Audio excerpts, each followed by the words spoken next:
Hello नमस्कार। क्या हाल चाल है। उम्मीद करता हूँ सब लोग मस्त होंगे, एकदम बढ़िया होंगे। तो नमस्कार, मैं आप सभी का हमारे YouTube चैनल एक्स स्क्वायर पर स्वागत करता हूँ। उम्मीद करता हूँ आप लोग एकदम बढ़िया होंगे, सब अच्छे होंगे, अच्छे से पढ़ाई कर रहे होंगे। तो शुरू करते हैं आज की क्लास बढ़िया से। तो देखो, हमारे परसेंटेज में 5 क्लासें हो चुकी है और 5 क्लासों में हमने लगभग परसेंटेज कंप्लीट कर लिया है। जो परसेंटेज है अपने अंतिम चरणों में चल रहा है, तो कभी भी ख़त्म हो सकता है, या तो आज ख़त्म हो जाएगा या कल ख़त्म हो जाएगा। ठीक है, 30 या 35 सवाल बचे हुए हैं परसेंटेज में, जो कि मुझे आपको करवाने हैं। उसके बाद में percentage ta-ta bye bye, ta-ta bye bye हो जाएगा। ठीक है ना।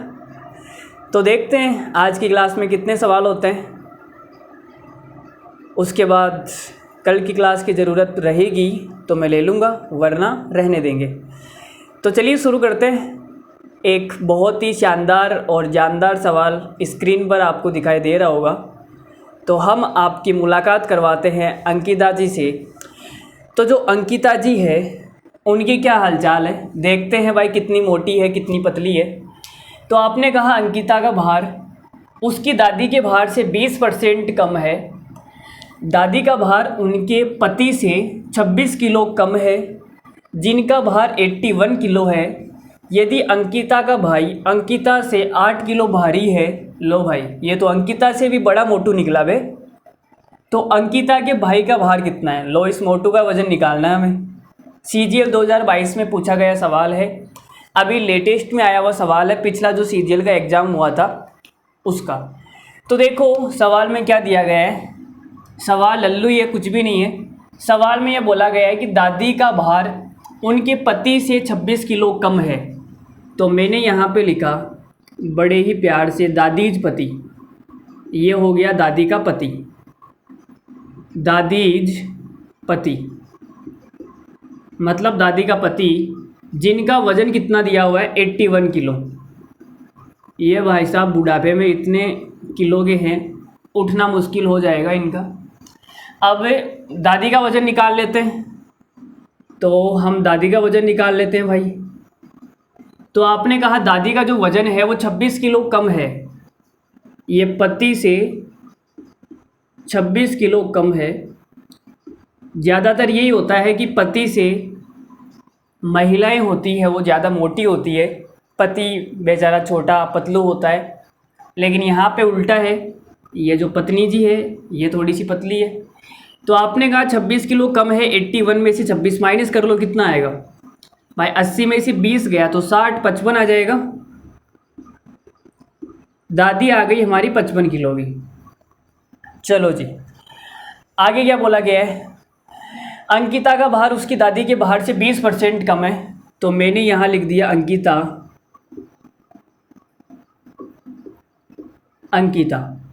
अंकिता का जो भार है दादी के भार से 20% कम है। तो 20% का मतलब कितना होता है, 1/5। 1/5 ही होता है। अगर दादी का 5 है तो अंकिता का कितना हो जाएगा, 5 पे 1 कम हो जाएगा, मतलब कि 4। बोलो यहाँ तक क्लियर है या नहीं। अरे 20% का मतलब यही तो होता है लल्लू महाराज, दादी के भार से 20% कम है। अगर इसका 5 है तो इसका 4 हो जाएगा ना, 5 पे 1 कम हो जाएगा। तो आपने कहा दादी का वजन तो 55 किलो है, 5 की वैल्यू 55 है, तो 1 की वैल्यू कितनी आ गई, 1 की वैल्यू कितनी आ गई 11। तो 4 की वैल्यू कितनी आ जाएगी 44। तो मुझे पता लग गया कि जो अंकिता है वो 44 किलो की है भाई। अंकिता कितने किलो की है, 44 किलो की। और इसने बोला है अंकिता का जो भाई है वो अंकिता से 8 किलो भारी है। लो ये मोटू देखो, ये इसका भाई है, ये भाई अंकिता से 8 किलो ज़्यादा है। तो 44 में 8 जोड़ूंगा तो कितना आएगा, 52 आ जाएगा क्या, 52 किलो। तो सवाल का आंसर आएगा 52 किलो। बोलो कैसा लगा, बढ़िया सवाल था। लल्लू ही सवाल था, कुछ भी नहीं था सवाल के अंदर। आप भी सवाल को फोड़ सकते हैं। लेते हैं अगला सवाल, अगली टाइप शुरू करते हैं। एक विद्यार्थी को एक परीक्षा में उत्तीर्ण होने के लिए, पास होने के लिए 36% अंक की ज़रूरत थी और वह 24% अंक लेके आया तथा वह 28 अंक से फेल हो गया, तो उत्तीर्ण अंक कितने थे? उत्तीर्ण होने के लिए कितने अंक जरूरी है? पासिंग मार्क्स आपको निकालने हैं। तो देखो भाई, आपने कहा पास होने के लिए इस भाई साहब को कितने नंबर चाहिए? 36%। लेकिन ये भाई साहब लेके कितने आया? ये जो भाई साहब है, अब ये भाई साहब है बहन जी, ये पता नहीं, ये लेके कितने आया? लेके आया 24% लेके आया सर। ठीक है, तो कितने परसेंट से फेल हो गया? तो आप ये बोलोगे 12% से फेल हो गया सर। 12% से क्या हो गया? फेल हो गया। ठीक है, लेकिन सवाल में बोला गया है कि वह 28 अंक से फेल हो गया, तो 12% की वैल्यू कितनी है? 28 अंक। हमें निकालना है पास होने के लिए कितने ज़रूरी है? 12% की वैल्यू 28 अंक है, तो 36% की वैल्यू कितनी आ जाएगी? इसको 3 से गुणा कर दूं मैं? अरे बोलो भाई, 3 से गुणा करूँगा 36% आ जाएगा ना। 28 तिया कितना होता है? 84 अंक। 28 तिया आ गया 84 अंक। यही हमारा सवाल का आंसर है। बोलो कैसा लगा? अच्छा सवाल था। ऐसे ही सवाल एग्ज़ाम में आते हैं, कोई ज़्यादा हार्ड सवाल एग्ज़ाम में नहीं आते हैं। बस आपको पता होना चाहिए कि सवाल होगा कैसे। ठीक है, चलो नेक्स्ट आगे बढ़ते हैं। एक छात्रा ने 30% अंक प्राप्त किए और 25 अंक से वो फेल हो गई। दूसरी छात्रा ने 42% अंक प्राप्त किए और उत्तीर्ण होने से 35 अंक ज़्यादा लेके आई, तो उत्तीर्ण होने के लिए कितने अंक की ज़रूरत थी? तो उत्तीर्ण होने के लिए कितने अंक की ज़रूरत थी, ये सवाल में पूछा गया है। तो देखो बताते हैं। तो आपने कहा 30% अंक लेके आई, ये जो मैडम जी है, ये भाई 30% अंक लेके आई और 30% की जो वैल्यू है वो कितनी है? 25 अंक से फेल हो गई। 25 अंक से क्या हो गई? फेल हो गई। मतलब कि इसको पास होने के लिए 25 अंक और लाने चाहिए थे, तब तो ये पास हो जाती। तो भाई 30% अंक लेके आई और ये जो 30% है, पास होने के लिए 25 अंक कम पड़ गए, तो किसके बराबर आ जाएगा? P-25। सही है ना? ये P का मतलब हो गया पास। पास होने के लिए जितने नंबर चाहिए थे उनसे ये 25 नंबर कम लेके आई है, तो 30% का मतलब हो गया पासिंग मार्क्स से 25 कम। फिर इसने बोला है 42% अंक लेके आती, तो 42% का मतलब हो गया पासिंग मार्क्स से, पास होने के लिए जितने नंबर चाहिए थे उनसे 35 नंबर ज़्यादा लेके आइए। 35 नंबर ज़्यादा लेके आइए। चलो अच्छी बात है। तो मैं इनका डिफरेंस निकाल लेता हूँ। 42 में से 30 को माइनस करूँगा, कितना आ जाएगा? 12%। और इसमें से मैं इसको माइनस करूँगा तो कितना आ जाएगा? तो देखो, पास से तो पास कट जाएगा। 35 में से मुझे माइनस करने हैं, 35 में से माइनस करना है माइनस का 25, तो ये कितना आ जाएगा? 35 प्लस 25 बराबर हो जाएगा, कितना हो जाएगा? 60। तो ये आ गया 60। 12% की वैल्यू 60 है, तो 1% की वैल्यू कितनी आ जाएगी? तो आप बोलोगे सर 5। ठीक है, हमें बताना क्या? उत्तीर्ण होने के लिए कितने अंक चाहिए थे। तो भाई 30% का मतलब कितना हो गया? 30% का मतलब कितना हो गया? तो आप बोलोगे सर 5 या 15, 150 अंक। 150 अंक। और ये जो 150 अंक है वो 30% के बराबर है, और 30% का मतलब होता है पास माइनस 25। तो मैंने लिख दिया पास माइनस 25। ये 25 जब इधर आएगा उड़ के, तो 150 में 25 जुड़ जाएगा, कितना हो जाएगा 175 बराबर पास। तो पास होने के लिए कितने नंबर चाहिए थे इस भाई साहब को? 175 अंक। बोलो समझ में आया क्या? अरे बोलो भाई, जो भी हमने बताया कुछ पल्ले पड़ी क्या बात? नहीं पल्ले पड़ी? चलो देखो मैं दोबारा से समझाता हूँ। चलो मैं लिखने का तरीका चेंज कर देता हूँ। देखो वापस समझो आप। देखो मैंने आपसे कहा कि अगर इसको पास होना है, पासिंग मार्क्स, पास होने के लिए कितने नंबर ज़रूरी है पासिंग मार्क्स, तो ये क्या आएंगे? जब ये 30% अंक लेके आती है, 30% अंक लेके आती है, तो ये 25 अंक से फेल हो जाती है। इसका मतलब इसको पास होने के लिए भी 25 नंबर और चाहिए।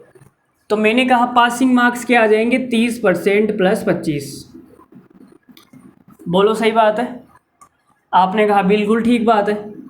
और दूसरी बात अगर मैं आपसे करूं, तो 42% अंक लेके आई थी, 42% अंक लेके आई थी, लेकिन पासिंग मार्क्स से 35 नंबर ज़्यादा लेके आ गई, 35 नंबर ज़्यादा लेके आ गई। तो अगर मुझे पासिंग मार्क्स निकालना है तो 42 में से माइनस कर देता हूँ 35 को, तो पासिंग मार्क्स आ जाएंगे। अरे बोलो भाई पासिंग मार्क्स आ जाएंगे ना? आपने कहा ठीक है, तो इनको बराबर कर देते हैं। इस 30% को उठा के उधर ले जाते हैं। तो भाई 30% जब उधर जाएगा, 30 को उठा के मैं उधर लेके जा रहा हूँ, 35 को उठा के मैं इधर लेके जा रहा हूँ, तो ये हो जाएगा 25 प्लस 35, इधर हो जाएगा 42% माइनस 30%, तो ये आ गया 12% बराबर, और ये आ गया 60। तो यहाँ से 1% कितना आ गया? 5 आ गया। अब 30% का मतलब कितना होता है, कोई बताएगा मुझे? तो आप बोलोगे सर 30 को गुणा कर दो, तो जो 30% है वो कितना आ गया? 150। 30% का मतलब हो गया 150। तो पासिंग मार्क्स कितना हो जाएगा? 150 प्लस 25, पासिंग मार्क्स आ गए हमारा 175 मार्क्स। बोलो अब बात समझ में आए क्या हल्की फुल्की? अरे अभी भी नहीं आई तो देखो मेरे पास में कोई दवाई तो है नहीं तुम्हें पिला दूँ घोल के। समझना पड़ेगा ना, थोड़ा दिमाग लगाना पड़ेगा, खुद का भी लगाना पड़ेगा। ये थोड़ी ये मास्टर आया और तुम्हारे दिमाग में छाप के चला जाएगा। भाई कोई दवाई तो है नहीं मेरे पास में, है ना? समझ रही हो ना मेरी बातों को? हाँ, तो कोई दवाई नहीं है, आपको समझना पड़ेगा, दिमाग लगाना पड़ेगा, खुद को लगाना पड़ेगा, अंडरस्टैंड आपको खुद को बनानी पड़ेगी। कोई इलाज नहीं है। समझ गए होंगे तुम? तुम्हें वो बातें तो बड़ी जल्दी समझ में आ जाती है। हाँ क्या कर रहा है मेरा बाबू, सोया या नहीं सोया अभी तक? इतनी देर को क्या कर रही हो यार तुम, सो जाओ ना। हाँ ये बातें तो तुमसे बहुत करवा लो। और एक छोटा सा सवाल है लल्लू सा, वो तुमसे नहीं हो रहा भाई। हाँ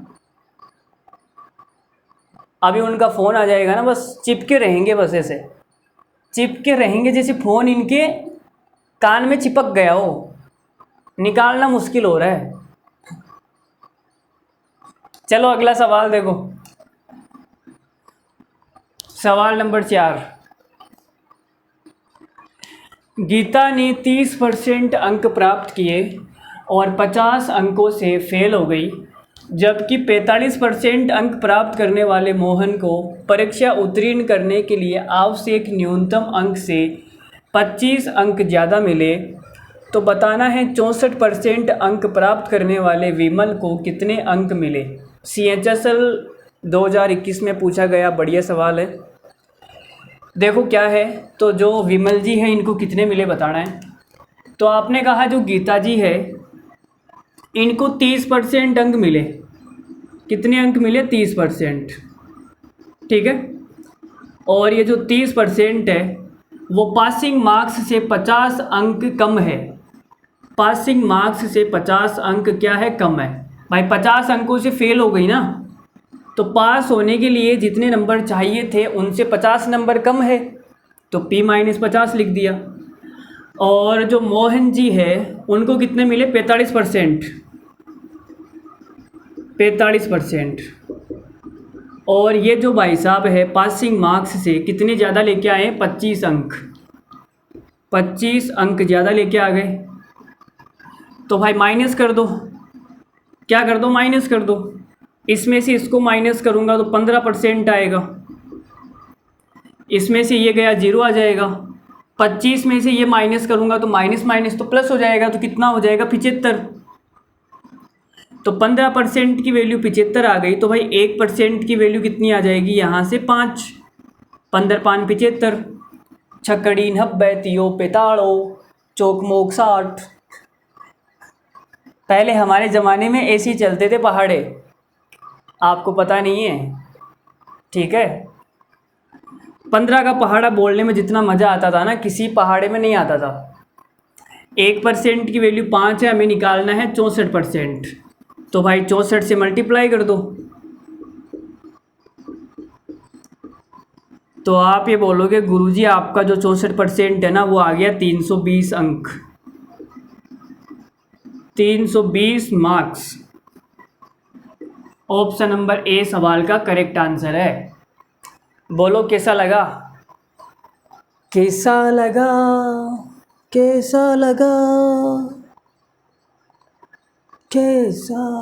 देखो भाई आगे बढ़ जाएं, इजाज़त है आगे बढ़ने की। देखो फिर ये सवाल देखो भाई कितना ज़बरदस्त और कितना ख़तरनाक सवाल आपके सामने है। मज़ा आएगा इस सवाल को करके। ये सवाल जो भी बताएगा उसको मेरी तरफ से डायमंड शेक पिलाया जाएगा। कौन सा शेक, डायमंड शेक। देखो क्या है, किसी परीक्षा में विद्यालय X लो, विद्यालय का नाम है X।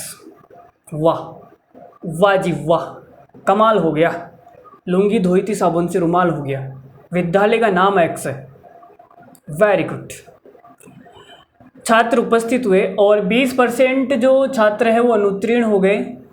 उसी परीक्षा में विद्यालय X की तुलना में विद्यालय Y से 130% अधिक छात्र उपस्थित हुए। यदि दोनों विद्यालयों से उपस्थित हुए कुल छात्रों में से 90% छात्र पास हो गए तो विद्यालय के अनुत्तीर्ण छात्रों का परसेंट ज्ञात करें। तो देखो दो चीज़ें हैं, एक तो है पास और एक है फेल। अगर आपको पास दिया हुआ है तो आप फेल निकाल सकते हैं, अगर आपको फेल दिया हुआ है तो आप पास निकाल सकते हैं। निकाल सकते हो ना भाई। मैंने कहा 10% लोग पास हो गए तो बाकी के बच्चे हुए 90% फेल हो गए। निकाल सकते हो, इसमें क्या है, इसमें कौन सी बड़ी बात है सर, निकाल देंगे। देखो तो यहाँ पे मैं लिख लेता हूँ स्कूल का नाम। ये हो गई हमारी स्कूल। दो स्कूलें हैं, एक तो है X, दूसरी है Y। और ये यहाँ पे बताओ पास पे लिखूँ या फेल पे लिखूँ। अरे ये जो सवाल है ये पास से करवाऊँ या फेल से करवाऊँ। तो आप ये बोलोगे सर हमें सवाल में फेल पूछा हुआ है ना, फेल, तो फेल पर ही काम कर लो ना, पास को बीच में क्यों ला रहे हो। बोलो फेल पे काम कर ले, इच्छा है तुम्हारी। तो मैंने यहाँ फेल पे काम किया, तो यहाँ मैं केवल फेल को लेके चल रहा हूँ, ठीक है। और यहाँ मैं टोटल लिख लेता हूँ, टोटल। तो देखो सवाल में क्या बोला गया है कि विद्यालय X से 20% छात्र क्या हो गए, फेल हो गए। तो मैंने कहा टोटल स्टूडेंट अगर 100 आए तो 20 लोंडे क्या हो गए, फेल हो गए। बोलो सही बात है। फिर आपने कहा उसी परीक्षा में विद्यालय X की तुलना में Y से 130% ज़्यादा छात्र उपस्थित हो गए। तो इससे 130% ज़्यादा, तो 100 का 130% तो 130 ही होता है, तो ज़्यादा करूँगा तो कितना हो जाएगा 230। तो स्कूल Y में कितने छात्र उपस्थित हुए, 230। अब सवाल में क्या बोला गया है, यदि दोनों विद्यालयों से उपस्थित हुए कुल छात्रों में से 90% लोग पास हो गए, उत्तीर्ण हो गए भाई 90%, तो बाकी के बचे हुए 10% क्या हो जाएंगे, फेल हो जाएंगे। तो यहाँ पे टोटल स्टूडेंट कितने हो गए, 330। स्कूल X और Y से आने वाले टोटल स्टूडेंट कितने हैं, 330। और इनमें से 10% लोग क्या हो गए, फेल हो गए। तो 330 का जब मैं 10% निकालूंगा तो कितना आएगा, 33 आएगा। तो भाई टोटल कितने लोग फेल हो गए, 33 लोग। अब 33 में से 20 लोग तो स्कूल एक्स के हैं, बाकी के बचे हुए जो 13 लोग हैं वो स्कूल वाई के हो जाएंगे। इतनी बात समझ में आ रही है? तो आपने कहा 13 लोग फेल हो गए टोटल 230 में से, हमें यही तो निकालना फेल का परसेंटेज। तो 13 लोग फेल हो गए टोटल 230 में से, तो 100 में से कितने फेल हो जाएंगे, प्रतिशत निकालने के लिए 100 से इंटू करेंगे, 0 से 0 गया, और ये कितना आ जाएगा, ये आ जाएगा 130 बटे में 23, 23 पंजो 115, 5 वाला केवल एक ही ऑप्शन है, 5.7%। ठीक है, तो कितना आ जाएगा, 5.7%। बोलो समझ में आया क्या? अरे बोलो भाई, बोलो बोलो बोलो। चलो आगे बढ़ते हैं। अब नया कुछ शुरू करते हैं, वेन डायग्राम शुरू करते हैं। क्या शुरू करते हैं, वेन डायग्राम। तो वेन डायग्राम होता क्या है पहले मैं आपको समझा देता हूँ, उसके बाद में हम वेन डायग्राम पर सवाल करने वाले हैं। क्या करने वाले हैं, सवाल। वेन डायग्राम वैसे तो क्लास 11th का टॉपिक है, समुच्चय वाले चैप्टर में आता है सेट थ्योरी के अंदर वेन डायग्राम, वहाँ पे हम पढ़ते हैं वेन डायग्राम। तो जो बच्चे ऐसे हैं जिन्होंने 10th के बाद में साइंस मैथ नहीं ली है, उनके लिए थोड़ा सा नया हो सकता है, बाकी तो जो बच्चे हैं उनको तो समझ में आ ही जाएगा, उनका तो पढ़ा हुआ है पहले से ही सेट थ्योरी। बोलो भाई, अरे पढ़ा हुआ है या नहीं, नहीं भूल गए? लेकिन जिस भाषा में मैं समझाने वाला हूँ, बहुत ही आसान भाषा में समझाने वाला हूँ, तो जो बच्चा है जो अभी इस दुनिया में आया है, 1-2 दिन का ही हुआ है अभी, उसको भी मेरी बात समझ में आ जाएगी। इतनी आसान और इतनी सरल भाषा में, इतने लल्लूपन से मैं आपको बताने वाला हूँ। ठीक है, तो अब हेडिंग लगा लीजिए आप, वेन डायग्राम। आप हेडिंग लगा सकते हैं अपनी खूबसूरत कॉपी के अंदर, वेन डायग्राम। तो लगा लिया आपने हेडिंग, चलो मैं भी लगा देता हूँ। देखो वेन डायग्राम कुछ भी नहीं है, वेन डायग्राम एक लल्लू सा टॉपिक है जिस पर लल्लू लल्लू सवाल आते हैं। देखो वेन डायग्राम क्या होता है, एक एग्जाम्पल के थ्रू मैं आपको समझाता हूँ। जैसे हमने एक एग्जाम्पल लिया, कोई गांव है, उस गांव के अंदर 100 लोग हैं, उस गांव के अंदर कितने लोग हैं, 100 लोग हैं। ठीक है, और 100 लोगों में से 40 लोग ऐसे हैं, 100 लोगों में से 40 लोग ऐसे हैं जिनकी एक पत्नी है, 40 लोग ऐसे हैं जिनकी एक पत्नी है। ठीक है, और भाई 70 लोग ऐसे हैं, 70 लोग ऐसे हैं जिनकी 2-2 पत्नियाँ हैं। इन 70 लोगों की 2-2 पत्नियाँ हैं भाई। ठीक है, 2-2 पत्नियाँ हो गई। और मान लेते हैं, और तो क्या माने, और 20 लोग ऐसे हैं, 20 लोग ऐसे हैं जिनकी एक भी पत्नी नहीं है। जो 20 लोग हैं ये ऐसे हैं भाई जिनकी एक भी पत्नी नहीं है। ये हमारी तरह है बिल्कुल, एकदम आज़ाद पंछी। ठीक है, चलो तो अब आप ही बोलोगे सर आपने बता दिया 40 लोगों की एक एक पत्नियाँ हैं, 70 लोगों की 2-2 पत्नियाँ हैं, और 20 लोग की कोई भी पत्नी नहीं है। आदमी है 100, लेकिन आप बता रहे हो 40 और 70 110, 110 और 20 130। भाई आदमी 100 है और आप 130 आदमी बता रहे हो, इसका मतलब 30 आदमी आप ज़्यादा बता रहे हो। 30 आदमी क्या बता रहे हो, आप ज़्यादा बता रहे हो। इसका मतलब जो 30 आदमी है वो कॉमन है, वो 30 आदमी इसके अंदर भी आ गए और वो 30 आदमी इसके अंदर भी आ गए, कॉमन हो गए ना। मुझे लग रहा है ये एग्जाम्पल बैठेगा नहीं है, पत्नी वतनी आप तुम कंफ्यूज हो जाओगे। चलो इसका कुछ दूसरा एग्जाम्पल ले लेते हैं। ये जो 40 लोग हैं दूध पीते हैं, मान लेते हैं ये दूध पीते हैं बिल्कुल हमारी तरह, ठीक है। और ये जो 70 लोग हैं ये शराब पीते हैं, ये आपकी तरह है भाई। और ये जो 20 लोग हैं ये कुछ नहीं पीते, मान लेते हैं नो पीते। नो पीते का मतलब हो गया कुछ नहीं पीते, ठीक है। चलो जी, तो अब यहाँ पे आप बोलोगे सर जो 30 लोग हैं वो कहाँ से आ गए, वो एक्स्ट्रा हो गए ना। तो वो 30 लोग हैं वो दूध भी पीते हैं और शराब भी पीते हैं। 30 लोग क्या हो गए, एक्स्ट्रा हो गए। नई बात समझ में आई? मैंने कहा 40, 70 और 20 130 हो गए, लेकिन आदमी तो 100 ही है। इसका मतलब वो जो 30 लोग हैं वो क्या हो गए, एक्स्ट्रा हो गए ना।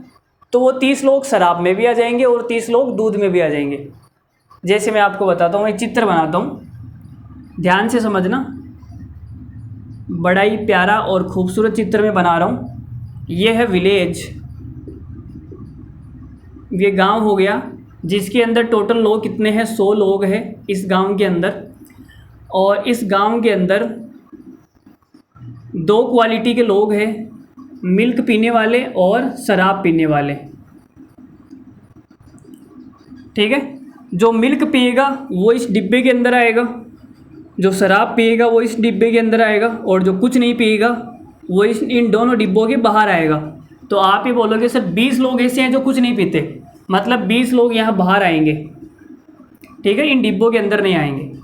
तो 20 ऐसे लोग हो गए जो कुछ नहीं पीते, इनका काम तमाम है। अब आपने कहा देखो दूध पीने वाले कितने हैं, 40, और शराब पीने वाले कितने हैं, 70। तो टोटल पीने वाले लोग कितने हो गए भाई, टोटल पीने वाले लोग कितने हो गए। यहाँ पे मैं लिखा रहा हूँ पीने वाले लोग, जो कुछ ना कुछ पीते हैं। या फिर तुम ऐसे समझो, देखो गांव के अंदर 100 लोग हैं, 100 में से 20 तो ऐसे हो गए जो कुछ नहीं पीते, बाकी ये बचे कितने, 80। तो जो 80 लोग हैं वो इन दोनों डिब्बों के अंदर आएंगे। 80 लोग ऐसे हैं जो कुछ ना कुछ पीते हैं। 80 लोग ऐसे हैं जो कुछ ना कुछ पीते हैं, ठीक है। अब आपने कहा कि सर 80 लोग ऐसे हैं, तो 40 लोग तो दूध पीने वाले हो गए और 70 लोग शराब पीने वाले हो गए। तो टोटल कितने लोग हो गए भाई, 40 + 70 110, 110 लोग हो गए। लेकिन आप तो बोल रहे हो सर 80 आदमी है, 80 आदमी है ना। तो मैंने इसमें से 80 माइनस किया तो मुझे पता चला कि 30 लोग ऐसे हैं, 30 लोग ऐसे हैं जो दूध भी पीते हैं और शराब भी पीते हैं। भाई ये 30 2 बार काउंट हो गया ना भाई, मेरे पास में आदमी है 80 और तुम बता रहे हो 110, ठीक है। इसका मतलब कुछ लोग ऐसे हैं जो दूध में भी आ रहे हैं और शराब में भी आ रहे हैं, 2 बार काउंट हो रहे हैं, ठीक है। जब दूध की बारी आई तो आ गए वो तपीला लेके, जब शराब की बारी आई तो भी वो आ गए तपीला लेके, ठीक है। तो ये 30 लोग ऐसे हैं जो दूध में भी आ रहे हैं और शराब में भी आ रहे हैं। तो यहाँ से आप देखेंगे ये जो बीच वाला डिब्बा है, बीच वाला ये जो हिस्सा है ये 30 लोगों का हिस्सा हो गया, जो मिल्क के अंदर भी है और शराब के अंदर भी है, ठीक है। अब आप ये बोल रहे हो कि दूध पीने वाले 40 लोग हैं, तो 30 तो आ गए, बचे कितने, 10 हो गए 40। शराब पीने वाले कितने हैं, 70, 70 में से 30 तो आ गए, बचे कितने, 40, ठीक है। तो ये हमारा मामला सेट हो गया। तो आपसे पूछे कि केवल दूध पीने वाले लोग कितने हैं, केवल, जब इस वर्ड के आगे दूध के आगे केवल लग जाएगा, केवल का मतलब हो गया जो केवल और केवल दूध पीते हैं। तो दूध पीने वाले कितने हैं, केवल दूध पीने वाले हैं 10, ठीक है। और सवाल में ऐसा पूछा जाए कि दूध पीने वाले कितने हैं, बाकी कुछ पीते हैं या नहीं पीते हैं मुझे उनसे कोई मतलब नहीं है, दूध पीने वाले कितने हैं वो बताओ। तो आंसर आएगा 40, ठीक है। टोटल कितने हैं मिल्क वाले डिब्बे के अंदर, 40। लेकिन सवाल ये पूछा जाए केवल दूध पीने वाले, तो आंसर आएगा 10। आपसे ये पूछा जाए कि शराब पीने वाले कितने हैं, तो 30 और 40 कितने हो गए, 70। लेकिन अगर सवाल में ये पूछा जाए कि केवल शराब पीने वाले कितने हैं, तो आंसर कितना आएगा, 40। बोलो कुछ समझ में आया नहीं आया? अरे बोलो भाई कुछ कहानी समझ में आएगी। इनका एक फॉर्मूला होता है, जैसे मैंने अभी यहाँ पे निकाला था ना, ये एक फॉर्मूले के द्वारा निकाला जाता है, एक फॉर्मूला होता है। फॉर्मूला क्या होता है, number of A union B बराबर number of A plus number of B minus number of A intersection B. ये एक फॉर्मूला होता है। जैसे मैं मिल्क वाले को मान लेता हूँ ये ए है और शराब वाले को मान लेता हूँ बी है, तो यहाँ पे यूनियन के अंदर क्या आएगा, यूनियन के अंदर आएगा जो कुछ ना कुछ पीते हैं, यूनियन के अंदर आएगा कुछ ना कुछ पीते हैं। अगर वो शराब पीते हैं तो भी यूनियन के अंदर आएंगे, अगर वो दूध पीते हैं तो भी यूनियन के अंदर आएंगे, और अगर वो शराब दूध दोनों पीते हैं तो भी यूनियन के अंदर आएंगे। तो कुछ ना कुछ पीने वाले यूनियन के अंदर आएंगे, कम से कम कुछ ना कुछ पीते हैं, ठीक है। तो कम से कम वाला सीन यहाँ पे रहेगा, कम से कम नंबर ऑफ ए, ठीक है। तो ए का मतलब हो गया दूध पीने वाले, तो दूध पीने वाले टोटल लोग कितने हैं 40, तो आपने यहाँ लिख दिया 40। Number of B, number of B का मतलब क्या हो गया, नंबर ऑफ बी का मतलब हो गया शराब, शराब में कितने हैं 70, तो आपने कहा 70 minus number of A intersection B, intersection का मतलब हो गया कॉमन, जो दूध में भी है और शराब में भी है। तो ये जो 30 लोग है कॉमन है, इसमें भी है इसमें भी है, तो ये हो जाएगा 30 माइनस, तो भाई कितना आ जाएगा 40 और 70 हो गया 110 माइनस आ गया 30, तो कितना आ गया 80। तो ये 80 मैंने आपको बताया था, 80 ऐसे लोग हैं जो कुछ ना कुछ पीते हैं, 20 लोग तो बाहर हो गए 80। अब ये 30 कैसे निकालेंगे, ये 30 भी देख लो भाई, तो आप यहाँ से निकाल सकते हो। देखो चलो नीचे बता देता हूँ, यही फॉर्मूला लगा रहा हूँ मैं वापस, कुछ ना कुछ पीते हैं ऐसे लोग कितने हैं 80 बराबर नंबर ऑफ ए कितना है 40, ये हो जाएगा 70 minus number of A intersection B अगर आपको निकालना है तो इधर आप कैलकुलेशन कर लेना, तो ये आ जाएगा number of A intersection B बराबर 110 माइनस 80, तो कितना आ जाएगा 30। तो ये फॉर्मूला आपको याद होना चाहिए। अगर ये फॉर्मूला आपको याद नहीं है तो भी कोई दिक्कत नहीं है, मैं बिना फॉर्मूले के सवाल बता दूंगा। लेकिन कुछ कुछ सवाल ऐसे होते हैं जो फॉर्मूले से जल्दी हो जाते हैं, ठीक है। कुछ कुछ सवाल ऐसे होते हैं जो फॉर्मूले से जल्दी हो जाते हैं। जैसे सवाल में ये पूछ लिया जाएगा कि केवल दूध पीने वाले कितने हैं 10, तो भाई फिर फॉर्मूले से नहीं होगा, ठीक है, फिर तो हमें ये चित्र बनाना पड़ेगा। वरना जो सवाल आएंगे, आज तक आपके एग्ज़ाम में जो भी सवाल पूछे गए हैं डायरेक्ट आपने फॉर्मूला लगाया आंसर आ गया, इतने लल्लू सवाल पूछे गए। ये कहानी समझ में आएगी तुम्हें? अरे बोलो कुछ समझ में आई क्या? अगर नहीं आई है तो कोई बात नहीं, घबराने की कोई बात नहीं है, नहीं आई है तो कोई दिक्कत नहीं है, मैं सवाल बताऊंगा तो सब समझ में आएगा, ठीक है। अब एक छोटा सा सवाल देखते हैं, समझ में आएगा, ठीक है। देखो भाई सवाल नंबर 6, बड़ा ही खूबसूरत सवाल हमने आपके सामने फेंका है। 180 लोगों में से 80 लोग कॉफ़ी पीते हैं, 90 लोग चाय पीते हैं और 30% लोग ऐसे हैं जो दोनों में से कुछ नहीं पीते। तो केवल कॉफ़ी पीने वाला का परसेंट बताइए। तो आपको क्या बताना है, कॉफ़ी केवल कॉफ़ी, केवल लग गया ना केवल, तो फॉर्मूले से बात नहीं बनेगी। तो देखो कैसे करेंगे। तो हमने भाई ये एक गांव बना दिया, ये आपके उसका गांव है जिसके अंदर वो रहती है। गांव का नाम दे देते हैं कुछ भी दे दो, एक्स दे दो ना यार, तुम्हारी एक्स रहती है तो एक्स दे दिया, ठीक है। गांव का नाम एक्स है। 180 लोग रहते हैं भाई इसके अंदर। कितने लोग रहते हैं? 180 लोग, ठीक है। अब कॉफ़ी और चाय का सीन चल रहा है। कॉफ़ी पीने तो वो आपको बुलाएगी नहीं, चाय पीने बुलाने वही बहुत है। तो मैंने यहाँ पे लिख दिया कॉफ़ी और यहाँ पे लिख दी चाय। बोलो यहाँ तक कोई डाउट है? कोई डाउट नहीं है। अब आपने कहा सर 30% लोग ऐसे हैं जो कुछ नहीं पीते, मतलब ना तो वो कॉफ़ी के अंदर है ना चाय के अंदर है। तो 180 का 30% कितना हो गया? 180 का 30% हो गया 18 दूना 36, 18 दिया 54। तो 54 ऐसे लोग हैं जो कुछ नहीं पीते। तो भाई ये 54 लोग यहाँ पे आ जाएंगे जो कुछ नहीं पीते। अब कितने लोग ऐसे बच गए जो यहाँ पे आएंगे, मुझे बताओ। 180 में से 54 को माइनस कर दो, कितना आएगा? तो आप बोलोगे सर ये आ जाएगा आपके पास 50 गया तो 130, 126 आ जाएगा। तो 126 ऐसे लोग हैं जो कुछ ना कुछ पीते हैं, या तो कॉफ़ी के अंदर है या चाय के अंदर है। ठीक है, 126 लोग।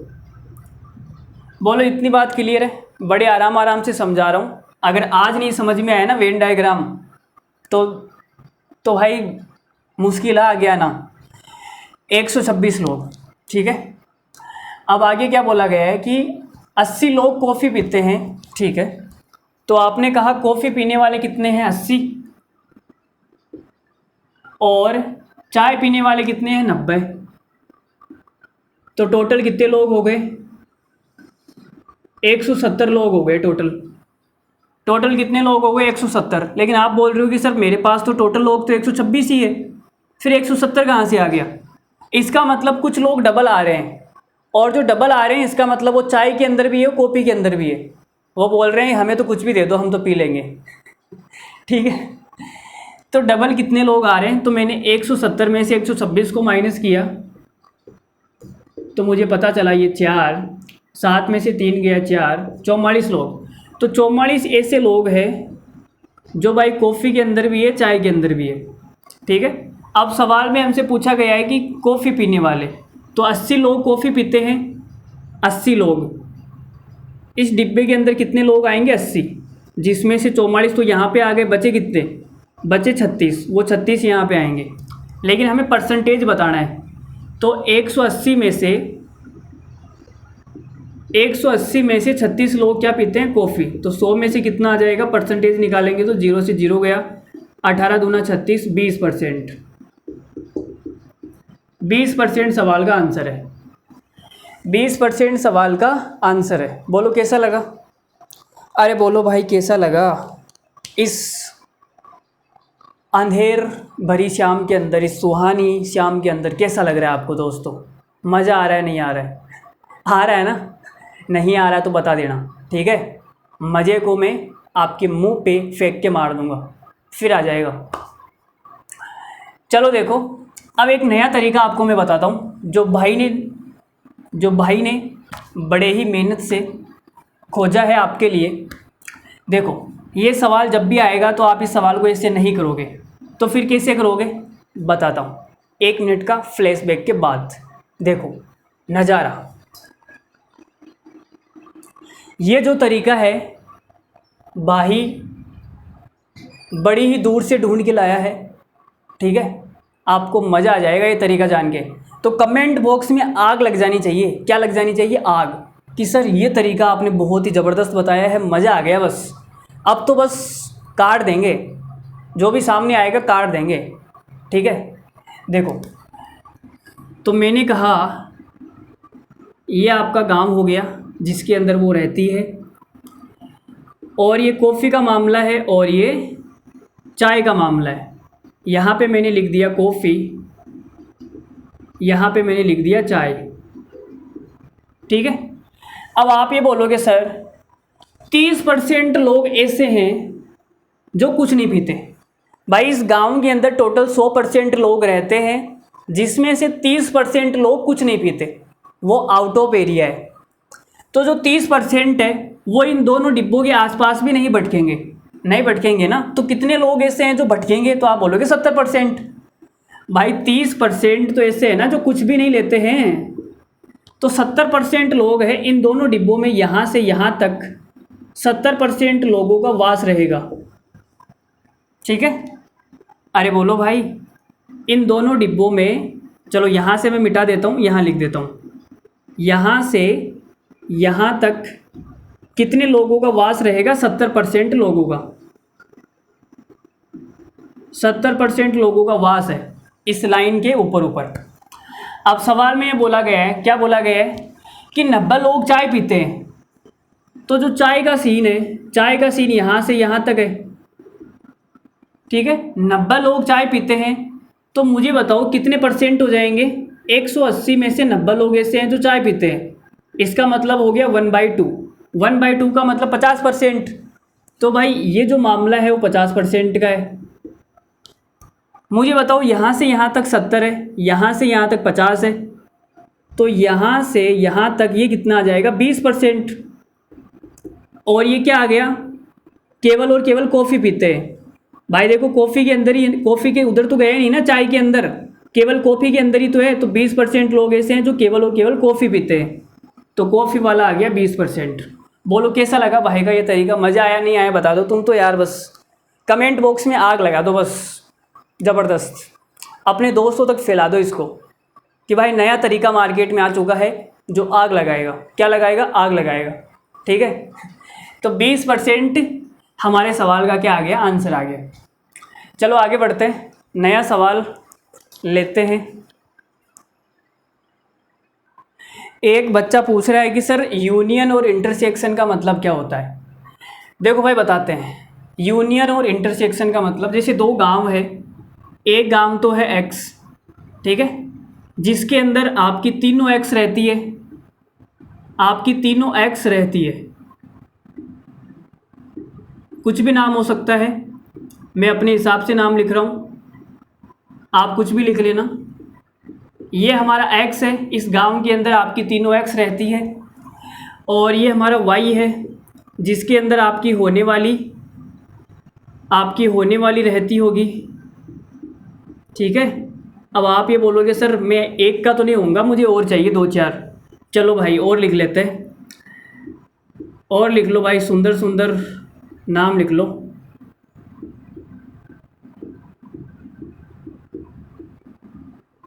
ठीक है भाई, मैंने लिख दिया।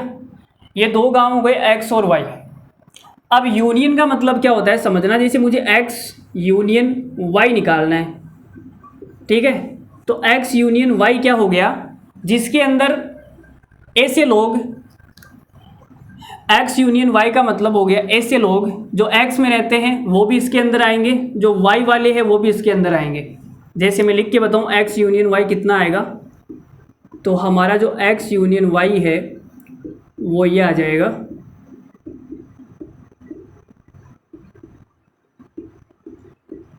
और कौन कौन बच गए भाई, एक सलोनी बच गई, और एक सुशीला बच गई। ठीक है, और ये तो आ ही गया ना, दोबारा थोड़ी आएगा, एक बार ही आएगा। ठीक है, तो ये हमारा x यूनियन y हो गया, मतलब कि जो x के एलिमेंट है वो भी सारे इसके अंदर है, देख लो तीनों एलिमेंट है ना यहाँ पे, और जो y के एलिमेंट है वो भी सारे इसके अंदर है, देख लो भाई तीनों एलिमेंट ये रहे। ठीक है, ये दोबारा नहीं आएगा, एक बार आ गया तो फिर दोबारा नहीं आएगा। ठीक है, सेट के अंदर एक एलिमेंट एक बार ही आता है। तो ये हमारा x यूनियन y हो गया। अब बात समझ में आई क्या? अरे बोलो भाई यूनियन समझ में आया, यूनियन क्या होता है? तो जो x का एलिमेंट है वो भी यूनियन में एग्जिस्ट करेगा, जो y के एलिमेंट है वो भी यूनियन के अंदर एग्जिस्ट करेंगे। अब इंटरसेक्शन का मतलब क्या होता है, जैसे x इंटरसेक्शन y निकालना है, तो इंटरसेक्शन का मतलब होता है कॉमन पार्ट, जो x के अंदर भी है y के अंदर भी है। ठीक है, तो वो कौन सा हो जाएगा, जैसे ये वाला जो एलिमेंट है वो x के अंदर भी है y के अंदर भी है। ठीक है, ये आपकी x भी है और आपकी होने वाली भी है y भी है, दोनों ही है। तो इंटरसेक्शन में कॉमन पार्ट आएगा, तो एक ही है कॉमन पार्ट तो। ठीक है, तो इंटरसेक्शन का मतलब होता है कॉमन पार्ट, ऐसे एलिमेंट जो x के अंदर भी एग्जिस्ट करते हैं y के अंदर भी एग्जिस्ट करते हैं। अब आपको समझ में आया इंटरसेक्शन का मतलब क्या होता है, यूनियन का मतलब क्या होता है। चलो आया तो ठीक है, नहीं आया तो कोई बात नहीं है, तो मैंने ऐसे बता दिया, कोई काम की बात ही नहीं है। ठीक है, एक बच्चे ने पूछा तो मैंने बता दिया। चलो आगे देखो, सवाल लेते हैं अगला। लो भाई देखो सवाल नंबर 7। एक परीक्षा में कुल लड़कों में से 35% हिंदी में फेल हो गए और 45% इंग्लिश में फेल हो गए। 20% लोग ऐसे हैं जो दोनों में ही फेल हो गए। लो भाई दोनों में फेल हो गए। दोनों विषयों में पास होने वालों का परसेंटेज बताना है। तो मैंने आपको एक फॉर्मूला बताया था, अगर आपको याद है तो, A यूनियन B बराबर number of A number of B minus number of A intersection B। तो आपने कहा इसके अंदर वो लोग आते हैं, अब देखो मैं फेल पे लगा रहा हूँ, ठीक है, फेल होने वाले, तो कम से कम एक विषय में फेल होने वाले, कम से कम एक विषय में फेल। अगर वो हिंदी में फेल है तो भी इसके अंदर आ जाएंगे, अगर वो इंग्लिश में फेल है तो भी इसके अंदर आ जाएंगे, अगर वो दोनों में फेल है तो भी इसके अंदर आ जाएंगे। तो आपने कहा नंबर ऑफ ए, हिंदी में फेल होने वाले 35% है, नंबर ऑफ बी, इंग्लिश में फेल होने वाले 45% है, और दोनों में फेल होने वाले 20% है। तो भाई कितना आ जाएगा, 35 और 45 कितना हो जाएगा, 80 माइनस 20 करूँगा कितना आ गया, 60%। तो 60% लोग ऐसे हैं जो किसी ना किसी में फेल हुए हैं। 60% लोग ऐसे हैं जिनके चेहरे पे फेल का धब्बा लगा हुआ है, ऐसे लोग हैं। तो 100% लोगों में से 60% लोग अगर फेल हो गए किसी ना किसी सब्जेक्ट में, तो बाकी के 40% क्या हो जाएंगे, पास हो जाएंगे। अगर वो एक सब्जेक्ट में भी फेल हो गया तो 60% के अंदर आ जाएगा ना। सवाल में पूछा हुआ है दोनों विषयों में पास होने वाले, तो पास तो वही लड़के होंगे जो दोनों विषयों में हो जाएंगे। तो आपने कहा 40% लोग ऐसे हैं जो दोनों में पास हो गए। बोलो भाई 40% सवाल का आंसर आ जाएगा। अरे समझ में आ रही है क्या तुम्हें बातें? चलो देखो तुम्हें मेरा तरीका बता देता हूँ। मेरा तरीका क्या बोलता है, ध्यान से समझना। मेरे तरीके कुछ अनोखे होते हैं, कुछ स्पेशल होते हैं, हर किसी के पल्ले पड़ते नहीं हैं। होते हैं तो लल्लू ही है, लेकिन पता नहीं क्यों नहीं आते हैं बच्चों को समझ में। इतने आसान भाषा में कौन समझाएगा यार तुम्हें। तो मैंने यहाँ पे लिख दिया हिंदी और यहाँ पे लिख दिया इंग्लिश, ठीक है। अब आपने कहा पास होने वाले, हिंदी में जो पास है वो यहाँ पर आएंगे, इंग्लिश में जो पास है वो यहाँ पर आएंगे, जो दोनों में पास है वो यहाँ पर आ जाएंगे, और जो इन दोनों में से किसी में भी पास नहीं है वो बाहर पड़े रहेंगे इधर, ठीक है। ये एक क्लास है, क्लास में पास होने वाले इन दो गोलों के अंदर भर दिए मैंने। अब आपने कहा कि सर 35% हिंदी में फेल हो गए। लो भाई 35% हिंदी में फेल हो गए, वेरी गुड। 45% इंग्लिश में फेल हो गए, लो भाई। और 20% दोनों में फेल हो गए। क्या करें बताओ इनका, 20% दोनों में फेल हो गए यार।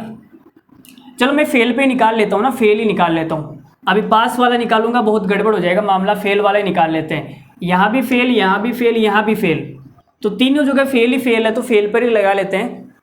तो आपने कहा 20% लोग फेल हो गए, तो यहाँ से यहाँ तक जो कहानी है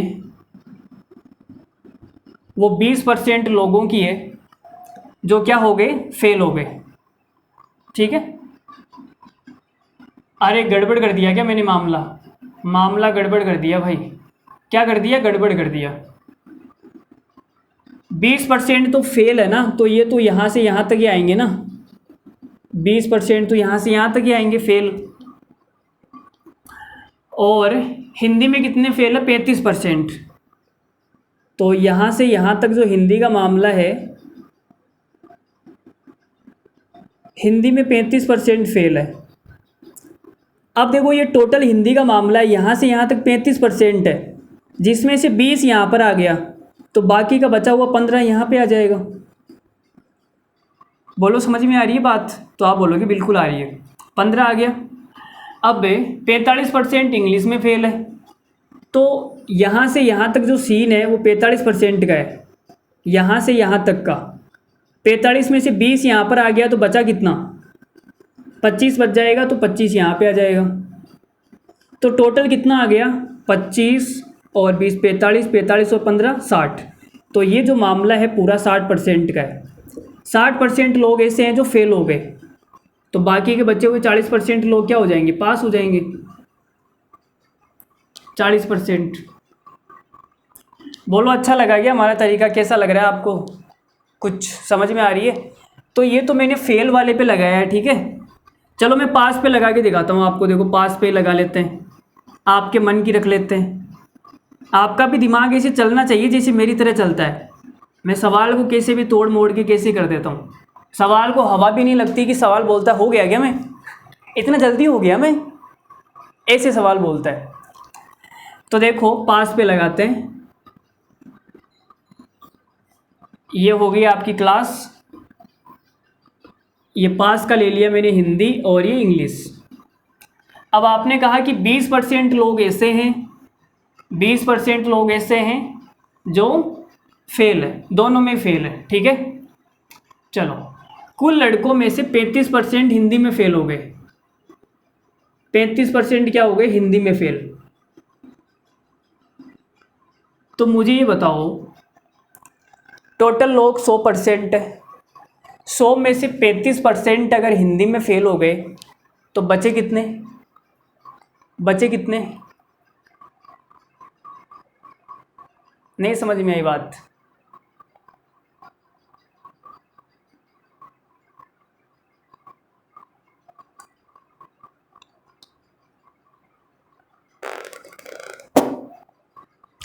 ऐसे करते थे हम भी बचपन में। देखो, 35% अगर हिंदी में फेल हो गए तो 100 में से अगर मैं 35 को माइनस करूँगा कितना आएगा, 65। तो आप ये बोलोगे सर हिंदी का जो सीन है वो 65% का है,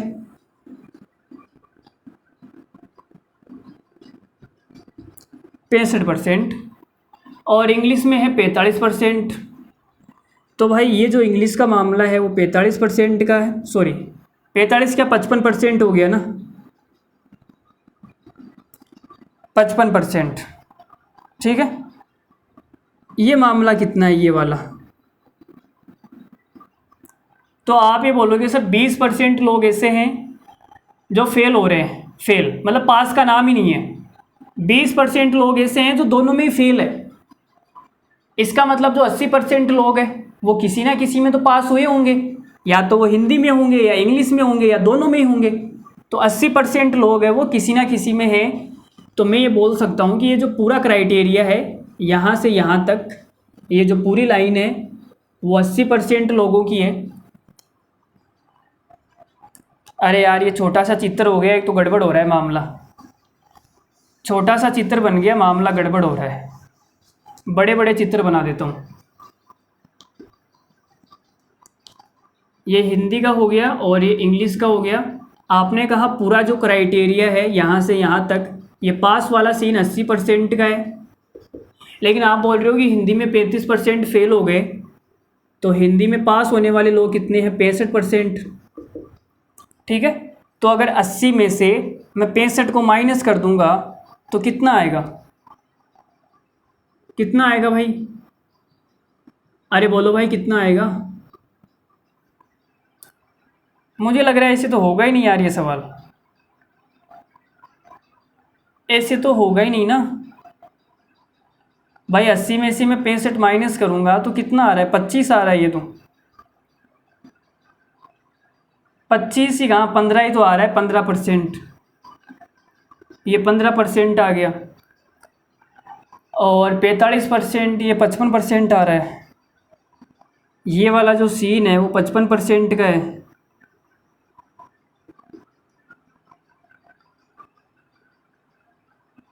मुझे लगा है ये पास से तो थोड़ा मुश्किल पड़ेगा ये, अगर हम पास पे लगाएंगे तो पास पे थोड़ा सा मुश्किल पड़ेगा, हम गलत भी कर रहे हैं थोड़ा थोड़ा, पास पे थोड़ा मुश्किल पड़ेगा, इसको छोड़ दो। जो मैंने फेल वाला बताया था वही बेस्ट है, पास वाले से करेंगे तो थोड़ा लंबा जाएगा ये, और कुछ भी निकालना पड़ेगा इसमें। इसमें हमें ये भी निकालना पड़ेगा केवल हिंदी में कितने हैं, केवल इंग्लिश में कितने हैं, उसके बाद का सीन ये बनेगा। चलो इस पर ज़्यादा टाइम पास नहीं करते हैं, यहाँ पे कोई हमें एक तरीका ही बहुत है, ज़्यादा तरीके नहीं सीखने हैं, कोई हमें मास्टर तो बनना नहीं है। देखो सवाल नंबर 8, लो भाई सवाल नंबर 8 पे आते हैं। एक परीक्षा में 65% छात्र इतिहास में उत्तीर्ण होते हैं और 55% छात्र हिंदी में उत्तीर्ण होते हैं।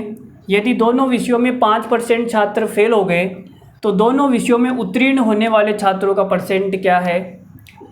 तो हमने आपको एक फॉर्मूला बताया था, अगर आपको याद है, ए यूनियन बी बराबर number of A plus number of B minus number of A intersection B. तो आपने कहा कि सर 65% छात्र इतिहास में पास हो जाते हैं, 65 लोग पास हो गए, और 55% छात्र हिंदी में पास हो जाते हैं। लो भाई 55 पास हो गए, और ये हमें निकालना है कि दोनों में कितने लोग पास हो गए, दोनों विषयों में कितने लोग पास हुए, ये हमें निकालना है इंटरसेक्शन। ये तो हमें निकालना है सर, निकाल देते हैं। अब ये कितना आएगा, इसका मतलब क्या होता है, इसका मतलब कम से कम एक विषय में पास, एक सब्जेक्ट में पास, कम से कम। अगर दोनों में पास है तो भी चलेगा। तो आपने कहा सर 5% लोग ऐसे हैं जो दोनों में ही फेल है, दोनों में ही फेल है, तो बाकी के जो 95% लोग बच गए वो किसी ना किसी में तो पास हुए होंगे। तो यहाँ पे आ जाएगा 95। ठीक है, इनके साथ में परसेंटेज लगा हुआ है, वो मैंने लगाया नहीं है, चाहो तो लगा लो, नहीं बाद में बोलोगे परसेंटेज कहाँ से आया। तो ये इधर आ जाएगा उठ के, number of A intersection B बराबर आ जाएगा 65 और 55 कितना हो जाएगा, चलो एक बार के लिए लिख लेता हूँ, 65 + 55 माइनस ये 95 उड़ के इधर आ गया, 95 हो गया। तो कितना आएगा देखो, 5 ये 70 हो गया, 70 और 50 कितना होता है 120 माइनस का 95 तो कितना आ जाएगा 25%। ठीक है ना, 25%। 25% हमारा सवाल का आंसर है। क्या है हमारे इस सवाल का आंसर है। तो कभी कभी फॉर्मूला लगाना भी सस्ता पड़ता है। चलो देखो, मैं आपको अपना तरीका भी बता के जाऊंगा। यहाँ पे लिख लेता हूँ मैं इतिहास, हिस्ट्री, और यहाँ पे क्या लिखूँ, हिंदी। लो भाई हिंदी लगा दी हमने बिंदी। तो आपने कहा सर ये पास होने वालों का काम चल रहा है, पास। तो 5% छात्र फेल हो जाते हैं, इसका मतलब जो 95% छात्र है वो इन डिब्बों में आएंगे, क्योंकि पास का सीन चल रहा है। ये 95% का मामला है, कंप्लीट। अब आप ये बोल रहे हो 65% छात्र इतिहास में फेल हो गए, क्या फेल हो गए, अच्छा उत्तीर्ण है ना 65%, तो ये जो है 65% ये हिस्ट्री का काम हो गया। अब हमें निकालना क्या है, हमें ऐसा निकालना है कि दोनों विषयों में पास, तो दोनों विषयों में पास मतलब मुझे ये निकालना है। ठीक है, अरे यही तो निकालना है, बोलो भाई।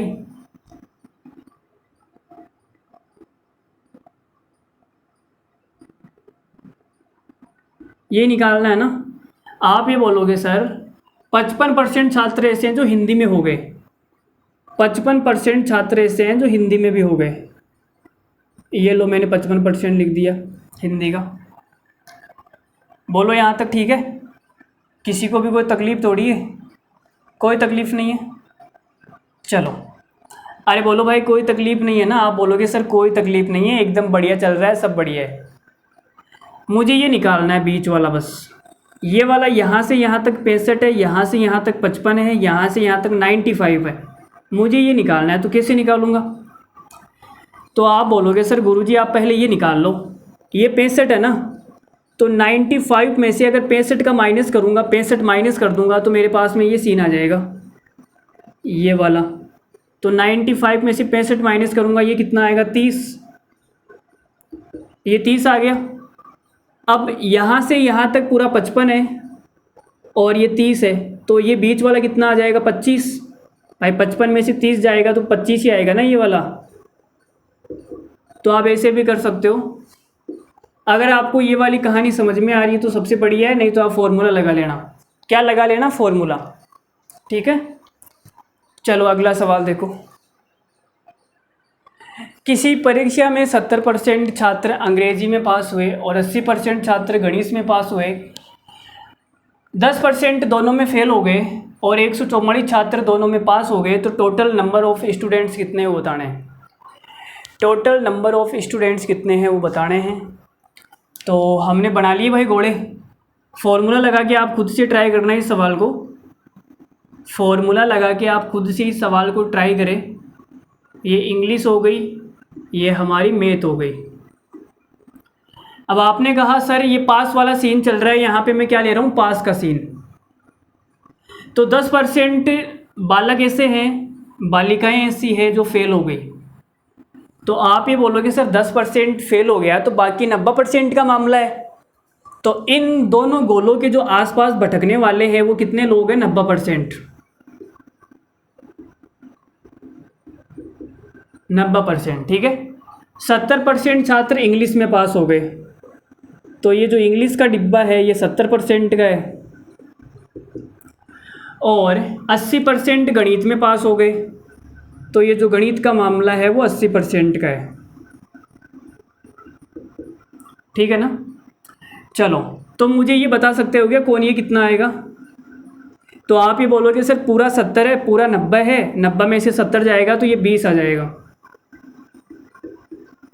20 आ गया, ठीक है। यहाँ से यहाँ तक 80 है, ये 20 है, तो ये कितना आ जाएगा? यहाँ से यहाँ तक 60%, ठीक है। तो ये जो 60% है ये इंग्लिश में भी है और ये मैथ में भी है। तो आप ये बोलोगे सर 60% लोग ऐसे हैं जो मैथ में भी पास हो गए और इंग्लिश में भी पास हो गए, लेकिन सवाल में बोल रखा है 144 छात्र, तो 60% की वैल्यू है 144। मुझे निकालना है टोटल स्टूडेंट। टोटल स्टूडेंट कितने होते हैं? 100%। तो अगर मैं 1% निकालूँ तो कितना आएगा? 144 बटे में 60। 100 निकालने के लिए मैं 100 से गुणा कर देता हूँ, तो आप बोलोगे सर 20 तिया 60 और 20 पंजो 100। 3 से काटूंगा, 3 चौक 12 और ये 48 आ जाएगा। 48 को 5 से गुणा करेंगे कितना आएगा? 240। 240। फॉर्मूला लगा के इस सवाल को आप खुद से ट्राई करना, ठीक है। सेम टू सेम सवाल है, फॉर्मूला तो लग ही जाएगा। लगा लोगे ना फॉर्मूला? बोलो भाई। अरे फॉर्मूला लगा के बताऊँ क्या? लगा लोगे नहीं? लगा लोगे ना। आगे बढ़ जाएं अगले सवाल पर। चलो अगला सवाल देखो फिर। देखो एक और बढ़िया सवाल आपके सामने है। थोड़ा सा बढ़िया सवाल है, ध्यान से देखना, थोड़ा एकदम बढ़िया तरीके से देखना, ठीक है। जिसका भी ध्यान इधर उधर है वो सामने बोर्ड पे ध्यान दे। बढ़िया सवाल मार्केट में आ चुका है। देखो इधर, अगर वीडियो अच्छी लग रही है तो लाइक कर देना, ठीक है। देखो भाई, हिंदी की बात हो रही है, तो हमने हिंदी का सीन बना लिया यहाँ पे, और इंग्लिश की बात हो रही है, इंग्लिश का सीन। ये हिंदी हो गई और ये इंग्लिश हो गई। अब 45% हिंदी बोलते हैं, तो हिंदी की जो दीवारें हैं, इन दीवारों के आसपास जो भी है वो 45% का मामला है, और 40% केवल इंग्लिश बोलते हैं। अब देखो केवल अंग्रेजी है, केवल, तो मतलब ये हिंदी वाले खाने में नहीं आएगा। केवल इंग्लिश की बात हो रही है, मतलब यहाँ से यहाँ तक का मामला है, ठीक है। केवल इंग्लिश की बात हो रही है, इस इधर नहीं आएगा, तो ये 40% का मामला हो गया। तो टोटल कितना मामला हो गया, कौन मुझे बताएगा? टोटल कितना हो गया यहाँ से यहाँ तक? 40 और 45, 85%। तो भाई 85% लोग ऐसे हैं जो कुछ ना कुछ बोलते हैं, चाहे वो हिंदी बोलते हैं, चाहे वो इंग्लिश बोलते हैं, चाहे दोनों बोलते हैं। 85% लोग ऐसे हैं जो कुछ ना कुछ बोलते हैं। बाकी 15% लोग ऐसे हैं जो कुछ नहीं बोलते। 15% लोग ऐसे हैं जो कुछ नहीं बोलते। तो सवाल में बोला गया है भाषा नहीं बोलने वाले छात्रों की संख्या दोनों भाषा बोलने वाले छात्रों की संख्या के बराबर है। तो भाई दोनों भाषा बोलने वाले छात्र भी 15% है, दोनों भाषा बोलने वाले छात्र भी कितने हैं? 15%, ठीक है, सवाल में दिया गया है। तो केवल हिंदी बोलने वाले छात्रों की संख्या बताओ। तो भाई हिंदी वाले लोग कितने हैं? 45, और दोनों भाषा बोलने वाले हैं 15। तो जो केवल हिंदी का मामला है वो कितना हो जाएगा? 30% का। बोलो भाई, हिंदी का मामला 30% का हो जाएगा ना। तो 80 का 30% निकाल देते हैं। टोटल स्टूडेंट 80, 80 का 30% कितना हो जाएगा? 0 से 0 गया, 8 दिया 24। 24 स्टूडेंट ऐसे हैं जो केवल हिंदी बोलते हैं, केवल और केवल हिंदी बोलते हैं। बोलो समझ में आई क्या बात? बात समझ में आई क्या? ये जो मैं तीर का निशान बना रहा हूँ ये कुछ समझ में आ रहा है क्या आपके? नहीं, ऊपर से जा रहा है सब कुछ। भाई नया तरीका खोजा गया है अभी यार, इससे आसान तरीका क्या होगा मुझे बताओ। ना कोई फॉर्मूला रटना है, ना कुछ और रटना है, कुछ करना ही नहीं है। बस तीर के निशान लगाने हैं, आपका आंसर आ जाएगा। चलो आगे बढ़ते हैं, सवाल नंबर 11 लेते हैं। नहीं समझ में आ रहा है तो वीडियो को दोबारा से देखना, आ जाएगा।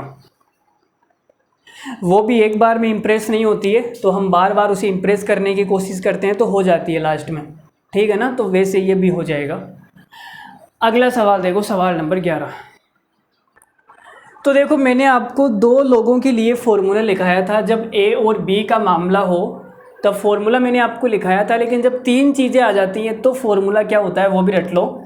डायरेक्ट फॉर्मूला ही रट लो, इस पे जो भी सवाल आएगा वो डायरेक्ट फॉर्मूले पे आएगा। जैसे तीन चीज़ें आ गई, ए बी और सी, ठीक है। ये तीन चीज़ें आ गई, ये हमारा ए है, ये हमारा बी है, ये सी है।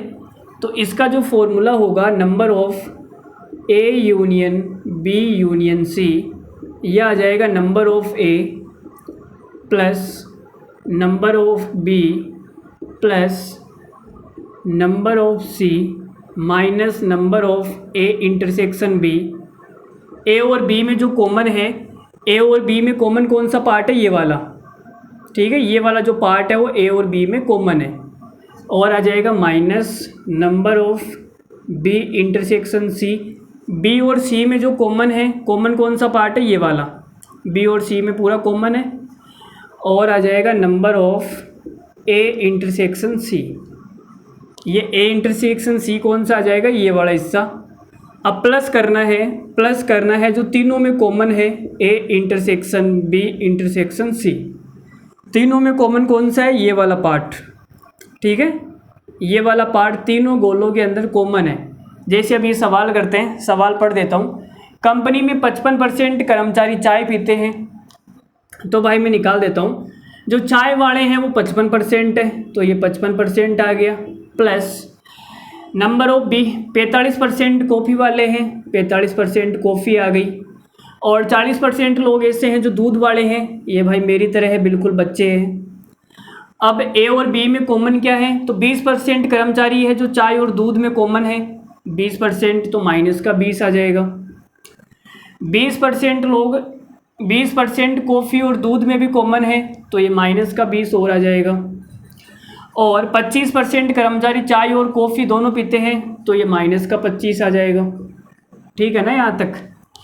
और 15% लोग ऐसे हैं जो तीनों में कॉमन है, तीनों पीते हैं, तो ये प्लस का 15 आएगा।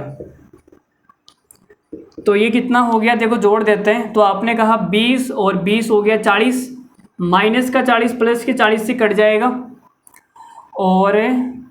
और तो क्या हो जाएगा, देखो ये कितना हो जाएगा, 55 और 45, ये हो जाएगा 100। चलो लिख देता हूँ, ये 100 हो गया। और माइनस का 25 प्लस का 15, तो ये माइनस का 10 हो जाएगा। तो कितना आ गया, 90%। ये 90% क्या आ गया, number of A union B union C. इसका मतलब है ऐसे लोग जो कुछ ना कुछ पीते हैं, कम से कम ऐसे लोग जो कुछ ना कुछ पीते हैं, कुछ ना कुछ पीते हैं भाई, ठीक है, कुछ ना कुछ पीते हैं। चाहे वो चाय हो, चाहे वो कॉफ़ी हो, चाहे दूध हो, या चाहे तीनों हो, चाहे कुछ भी हो, लेकिन कुछ ना कुछ पीते हैं। तो इसके अंदर 90% लोग हैं। तो टोटल 100% लोगों में से 90% लोग ऐसे हैं जो कुछ ना कुछ लेते हैं, तो बाकी के बचे हुए 10% क्या है, कुछ नहीं पीते हैं। सवाल का आंसर आ जाएगा 10%। तो इसमें तो आपको फॉर्मूला ध्यान रखना है, फॉर्मूला ध्यान है तो आंसर आपके कदमों में आ जाएगा, ठीक है। फॉर्मूला आपको रट लेना है, क्या करना है, रटना है। देखो भाई सवाल नंबर 12। तो हमारा जो वेन डायग्राम है वो हो गया है कंप्लीट। वेन डायग्राम पर मैंने आपको बहुत सारे सवाल करवा दिए, अब घर जाके प्रैक्टिस करना, ठीक है। देखो क्या है, PQR का जो कुल वेतन है, जो इनकी टोटल इनकम है वो 27,500 रुपये है। यदि वे अपने वेतन का क्रमशः 90%, 70% और X% खर्च कर देते हैं तो उनकी बचत का अनुपात 6:9:7 है। X का मान ज्ञात कीजिए यदि R का जो वेतन है वो PQR के कुल वेतन का 18/2/11% है, ठीक है। तो देखो भाई, तो सबसे पहले 18/2/11% का मतलब कितना होता है वो मैं आपको बता देता हूँ। तो देखो 9/1/11% का जो मतलब होता है वो 1/11 होता है। लेकिन 2 से गुणा कर दूँ इसको मैं, तो ये 18 से ही 2/11% आ जाएगा, जिसका मतलब 2/11 होता है। तो ये बात साइड में खोपचे के अंदर लिख लो आप, ठीक है। चलो जी, तो अब सवाल शुरू कर रहे हैं। तो यहाँ पे मैंने लिखा P Q और यहाँ पे मैं लिख देता हूँ R, थोड़ा दूर दूर लिख लेते हैं। P Q ये R हो गया और ये तीनों को एक साथ लिख दिया, ठीक है। मैं इनका क्या निकाल रहा हूँ, अनुपात निकाल रहा हूँ। इनका अनुपात क्या है, तो आप ये बोलोगे सर R का जो वेतन है वो PQR के कुल वेतन का 18 से ही 2/11% है। अगर ये तीनों भाई साहब 11 कमाते हैं तो 11 का 18 से ही 2/11% कितना आएगा, 2 आएगा। तो R की जो इनकम हो जाएगी वो 2 हो जाएगी। तो इनकी इनकम का अनुपात आ गया 2:11। यहाँ तक सबको क्लियर है, कोई डाउट नहीं है? एक बार देख लो, यहाँ तक सब ठीक है। चलो आगे देखो।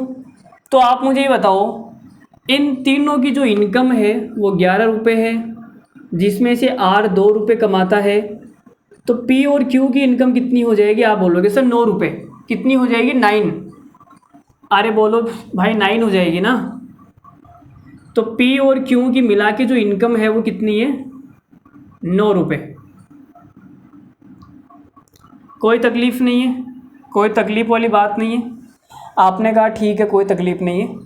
P और Q दोनों 9 रुपये कमाते हैं, R 2 रुपये कमाता है, तो तीनों मिलके 11 रुपये कमाएंगे। चलो जी, आगे सवाल में क्या बोला गया है कि भाई यदि वे अपने वेतन को कर्मचारी से 90% खर्च कर देते हैं, तो जो P है ये P 90% खर्च करेगा।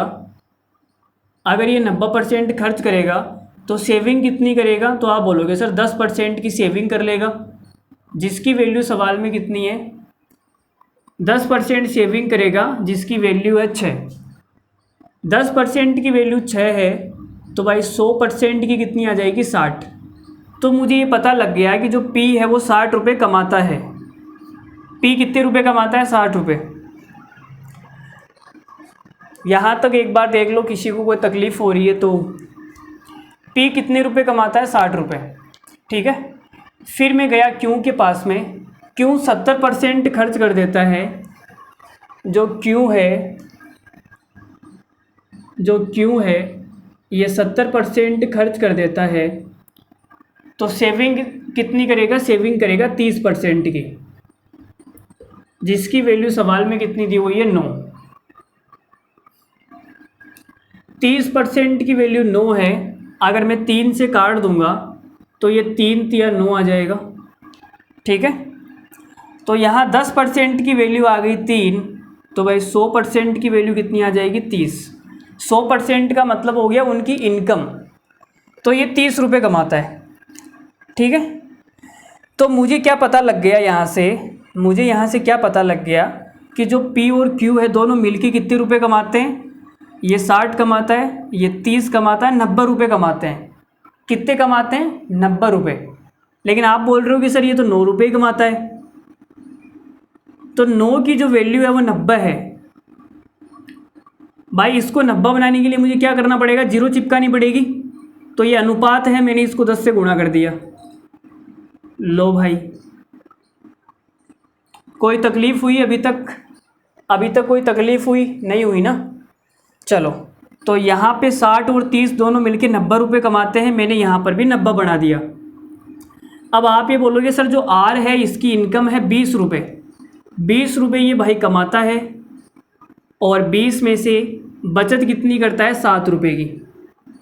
बचत कितनी करता है? 7 रुपये की। अगर 20 में से 7 रुपये सेविंग करेगा, ये 7 रुपये इसकी सेविंग है, तो भाई जो 13 रुपये है वो क्या हो जाएगा? 13 रुपये का खर्चा हो जाएगा। 20 में से 7 बचाएगा तो 13 खर्च करेगा। तो भाई 20 में से 13 खर्च करता है तो 100 में से कितना खर्च करेगा? 20 पंजो 100, 13 पंजो 65%। तो R का जो खर्चा आ गया वो 65% आ गया, और यही हमारा X है। यही है ना, जो R है वो X% खर्च करता है, तो X कितना आ गया? 65%। बोलो कैसा लगा? कुछ बात पल्ले पड़ी या नहीं पड़ी? तो जैसे जैसे सवाल बोलता जा रहा है वैसे वैसे हम काम करते जा रहे हैं, ठीक है। मुझे पता नहीं कि मुझे सवाल में करना क्या है, लेकिन जैसे जैसे सवाल बोलता गया मैं वैसे वैसे करता गया और सवाल आपके सामने डिजाइन हो गया एकदम पूरी बिल्कुल बढ़िया तरीके से। मैं सोच रहा हूँ ये सवाल ऐसे हो कैसे गया, मुझे ये सवाल ऐसे आता ही नहीं है भाई। मैंने आज तक इसका सॉल्यूशन ऐसा नहीं देखा, मेरे हाथों से पहली बार ऐसा सॉल्यूशन हुआ है। क्या बात है यार, मतलब ये सवाल अगर मुझे करना होता तो मैं कैसे करता आपको बताता हूँ। अभी देखो इस सवाल को मिटाने के बाद बताता हूँ। ये सवाल ऐसे जो मैंने किया है ना, ये मतलब आपके सामने ही हुआ है अभी। पता नहीं कैसे हो गया यार, मतलब गजब हो गया ये तो।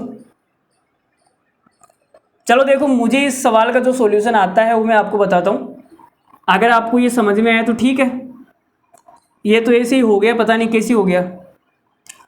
चलो देखो दोबारा से बताता हूँ मैं आपको। दूसरा सॉल्यूशन देखना है इस सवाल का। भाई रेडी हो तुम देखने के लिए? देखो तो मैंने यहाँ पे लिखा P, यहाँ पे लिखा Q और यहाँ पे लिख दिया R। अब आप ये बोलोगे सर वे अपने वेतन का 90% खर्च कर देते हैं। अगर ये 90% खर्च करेगा तो सेविंग कितनी करेगा? 10%। अगर ये 70% खर्च करेगा तो सेविंग कितनी करेगा? 30%। अब ये 10% आया कैसे? मैंने 100 में से 90 को माइनस कर दिया, 10 आ गया। 100 में से 70 को माइनस कर दिया, 30 आ गया। ये x% खर्च करेगा तो बचाएगा कितना? मैंने 100 में से x को माइनस कर दिया तो ये आ गया 100 माइनस x%। बोलो इतनी बात क्लियर है? अरे इतनी बात क्लियर है तुम्हारे दिमाग के अंदर? अब ये सेविंग आ गई। आप ये बोलोगे सर सेविंग का अनुपात दिया हुआ है 6:9:7, इसकी वैल्यू 6, इसकी वैल्यू 9, इसकी वैल्यू 7, ये सवाल में दिया हुआ है, ठीक है। चलो तो यहाँ से मैं इनकी इनकम निकाल सकता हूँ। इनकम तो आप बोलोगे सर इनकम बिल्कुल निकाल सकते हो। जो इनकम होती है वो 100% होती है। इनकम का मतलब हो गया 100%, ठीक है ना। तो इसकी इनकम कितनी आ जाएगी? इसकी इनकम भाई 100%, 10% की वैल्यू 6 है तो 100% कितना आ जाएगा? 100% आ जाएगा 60। एक एक जीरो चिपका दी। यहाँ 3 से काटूंगा तो ये 3 आ जाएगा। 10% की वैल्यू 3 है तो 100% की वैल्यू कितनी आएगी? आप बोलोगे सर 30, ठीक है। यहाँ कोई इनकम निकाल के बता सकता है क्या मुझे कितनी आएगी?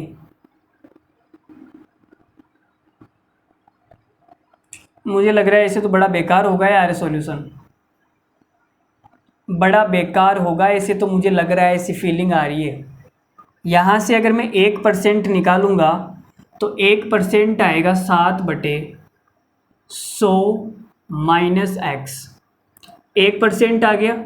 100% निकालने के लिए 100 से गुणा करना पड़ेगा, तो ये 100% की वैल्यू आएगी 700/100 माइनस एक्स। तो ये हमने इनकम निकाल दी।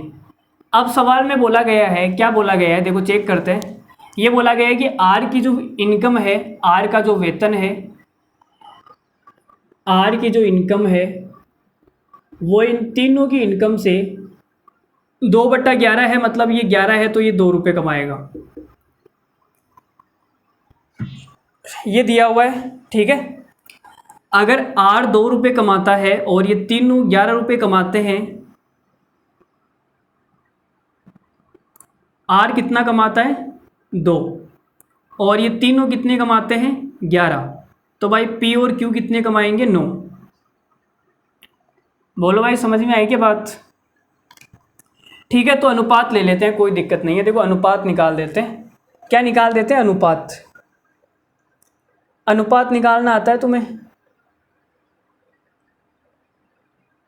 अरे भाई अनुपात निकालना आता है क्या? तो आप बोलोगे सर बिल्कुल आता है, कोई दिक्कत नहीं है, निकाल देते हैं। तो मुझे ये बताओ यहाँ पे पी और क्यू कितने रुपए कमाते हैं? पी और क्यू दोनों कितने कमाते हैं? 90। अरे 60 और 30 90 हो गया ना। यहाँ पे पी और क्यू कितने कमाते हैं? 9। तो इसको 90 बना लेते हैं, जीरो चिपका देते हैं। अरे भाई अनुपात ही तो है, मैंने जीरो चिपका दिया ना यार, तुम ऐसे क्या कर रहे हो।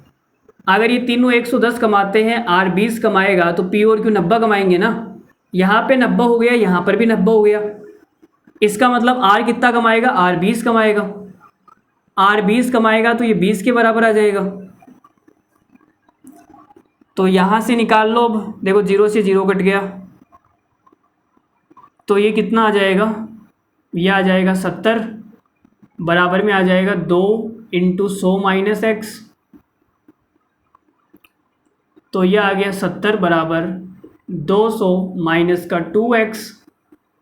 ये 2x इधर आ जाएगा, 200 में से 70 माइनस करूँगा 130, तो x बराबर कितना आ गया, 130 बट्टा 2 मतलब 65। 65% हमारा सवाल का आंसर हो गया। क्या हो गया, 65% हमारा सवाल का आंसर हो गया। मुझे लग रहा है ऐसे तो यार ये बड़ा बेकार तरीका लग रहा है मुझे तो। पहले वाला ही ठीक था, पहले वाला ठीक था। ठीक है, पहले वाले को एक बार वापस देख लेना। चलो आगे बढ़ रहे हैं अगले सवाल पर, कुछ नए सवाल लेते हैं। देखो भाई ये सवाल देखो, एक आदमी 1200 रुपये लेकर बाजार गया। अब ये थोड़े से अलग टाइप के सवाल शुरू हो रहे।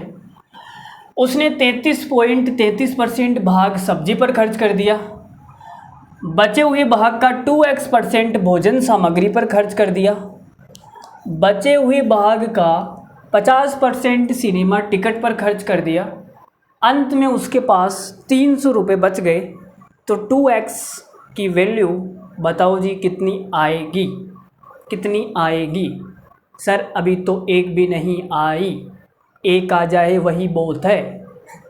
आ जाएगी भाई, आ जाएगी। देखो एक भी आ जाएगी, दो भी आ जाएगी, तुम चाहोगे उतनी आ जाएगी। देखो तो सवाल करना शुरू करते हैं। देखो मैंने आपसे कहा कि सवाल करने के बहुत सारे तरीके होते हैं, 1000 तरीके होते हैं। हर वीडियो में आपसे ये बोलता हूँ, बस फ़र्क इतना सा होता है कि हमें वो 995 तरीके नहीं आते हैं, हमें सवाल को करने के 2-3 तरीके आते हैं। चाहो तो आप उन 995 तरीकों को बैठ के रिसर्च कर सकते हो। ठीक है, अगर आपके जीवन का उद्देश्य यही है कि हमें तो इस सवाल को 1000 तरीके से करना है, तो आप रिसर्च कर सकते हो। ठीक है, और अगर आपको एग्ज़ाम पास करना है तो जो तरीके मैं बता रहा हूँ वो सबसे बेस्ट है। ठीक है, देखो भाई, तो इस सवाल को मैं पूरा खोल के आपके सामने रख दूंगा। एक नहीं, मैं 2 नहीं, 3 तरीके आपको बताऊंगा। जो आपको अच्छा लगे वो अपने दिल के अंदर उतार लेना। ठीक है भाई, तो देखो शुरू करते हैं सवाल को। तो आपने कहा, क्या कहा आपने कि 1200 रुपये लेकर बाजार गया। सबसे पहले 33.33% का मतलब कितना होता है। 33.33% का मतलब होता है 33 सही 1/3%, जिसको आप फ्रैक्शन में कितना लिखोगे, 1/3। तो भाई मैं 1200 रुपये लेके बाजार गया। 1200 रुपये लेके कहाँ गया, बाजार। ठीक है, चलो मैं ऐसे नहीं बता रहा अभी इस सवाल को, बाद में बताऊंगा। देखो, और 2x% का मतलब कितना होता है। 2x% का मतलब हो जाएगा 2x बटे में 100। और क्या दिया हुआ है, 50% का मतलब कितना होता है, 1/2। चलो जी, तो शुरू करते हैं सवाल। 1200 रुपये लेके आप बाज़ार में गए और आपने 1/3 सब्जी पर खर्च कर दिया। 1/3 कहाँ खर्च कर दिया, सब्जी पर। मतलब कि 3 में से 1 भाग आपने सब्जी को दे दिया, बचे कितने, 2 भाग। तो आपके पास में 3 में से 2 भाग बच गए। इतना पैसा अभी भी आपके जेब में है। ठीक है, अरे बोलो भाई ठीक है ना। चलो फिर आपने बचे हुए भाग का 2x% भोजन पर खर्च कर दिया। मतलब कि 100 में से 2x आपने खर्च कर दिया, तो बचेगा कितना। तो आप ये बोलोगे सर 100 में से मेरे पास में 100 माइनस 2x हिस्सा बच जाएगा। इतना हिस्सा आपके पास बच गया। फिर आपने बचे हुए का क्या किया, 50% टिकट खरीद ली भाई सिनेमा की। वो बीच में मिल गई रास्ते में, आप सब्जी खरीद रहे थे, भोजन खाया और वो मिल गई कि यार नहीं, मुझे तो पिक्चर देख के नहीं चलना है तुम्हारे साथ में, यार मुझे ना सिनेमा देख के चलना है। देखो तो आप भाई, आपका दिल पिघल गया और आप उसको सिनेमा दिखाने चले गए। ठीक है, पीछे से आपकी बीवी का फ़ोन आया, कहाँ अबे सब्जी लेके आना। हाँ ले ली। देखो तो हाँ ठीक है, 1/2 खर्च कर दिया, 2 में से एक हिस्सा खर्च कर दिया तो बचेगा कितना, 2 में से 1। इतना सामान अभी आपके पास बचा हुआ है, लेकिन सवाल वाला बोल रहा है कि आपके पास 300 रुपये बचे हुए हैं। इसको हम लाइन मेथड बोलते हैं, एक लाइन में सारा काम हो गया। अब सोल्व कर लेते हैं। देखो 2 जीरो से मैंने 2 जीरो काट दी, 2 से 2 काट दिया, ठीक है। 3 से काटूंगा, 3 चौक 12, सब कुछ कट गया। गुणा कर देते हैं भाई, तो ये हो गया 4 से गुणा करूंगा तो 400 माइनस 8x बराबर आएगा 300। ये 8x उधर जाएगा,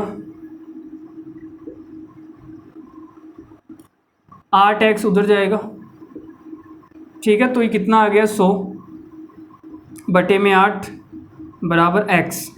लेकिन आपको तो 2x निकालना है ना, 2x। तो भाई मैंने इसको 2 से गुणा कर दिया दोनों साइड में, तो ये 2 से कितनी बार कट जाएगा, 4 बार। 100 का भाग देंगे, सॉरी 4 का भाग देंगे 100 में, तो कितना आ जाएगा, 2x आ गया भाई 25%। 2x आ गया 25%। तो ये तरीका आपको कैसा लगा? मेरा फेवरेट तरीका नहीं है, मुझे सबसे बेकार तरीका यही लगता है। पता नहीं बच्चों को सबसे ज़्यादा पसंद यही आता है। पता नहीं क्या है इसके अंदर, राम ही मालिक है।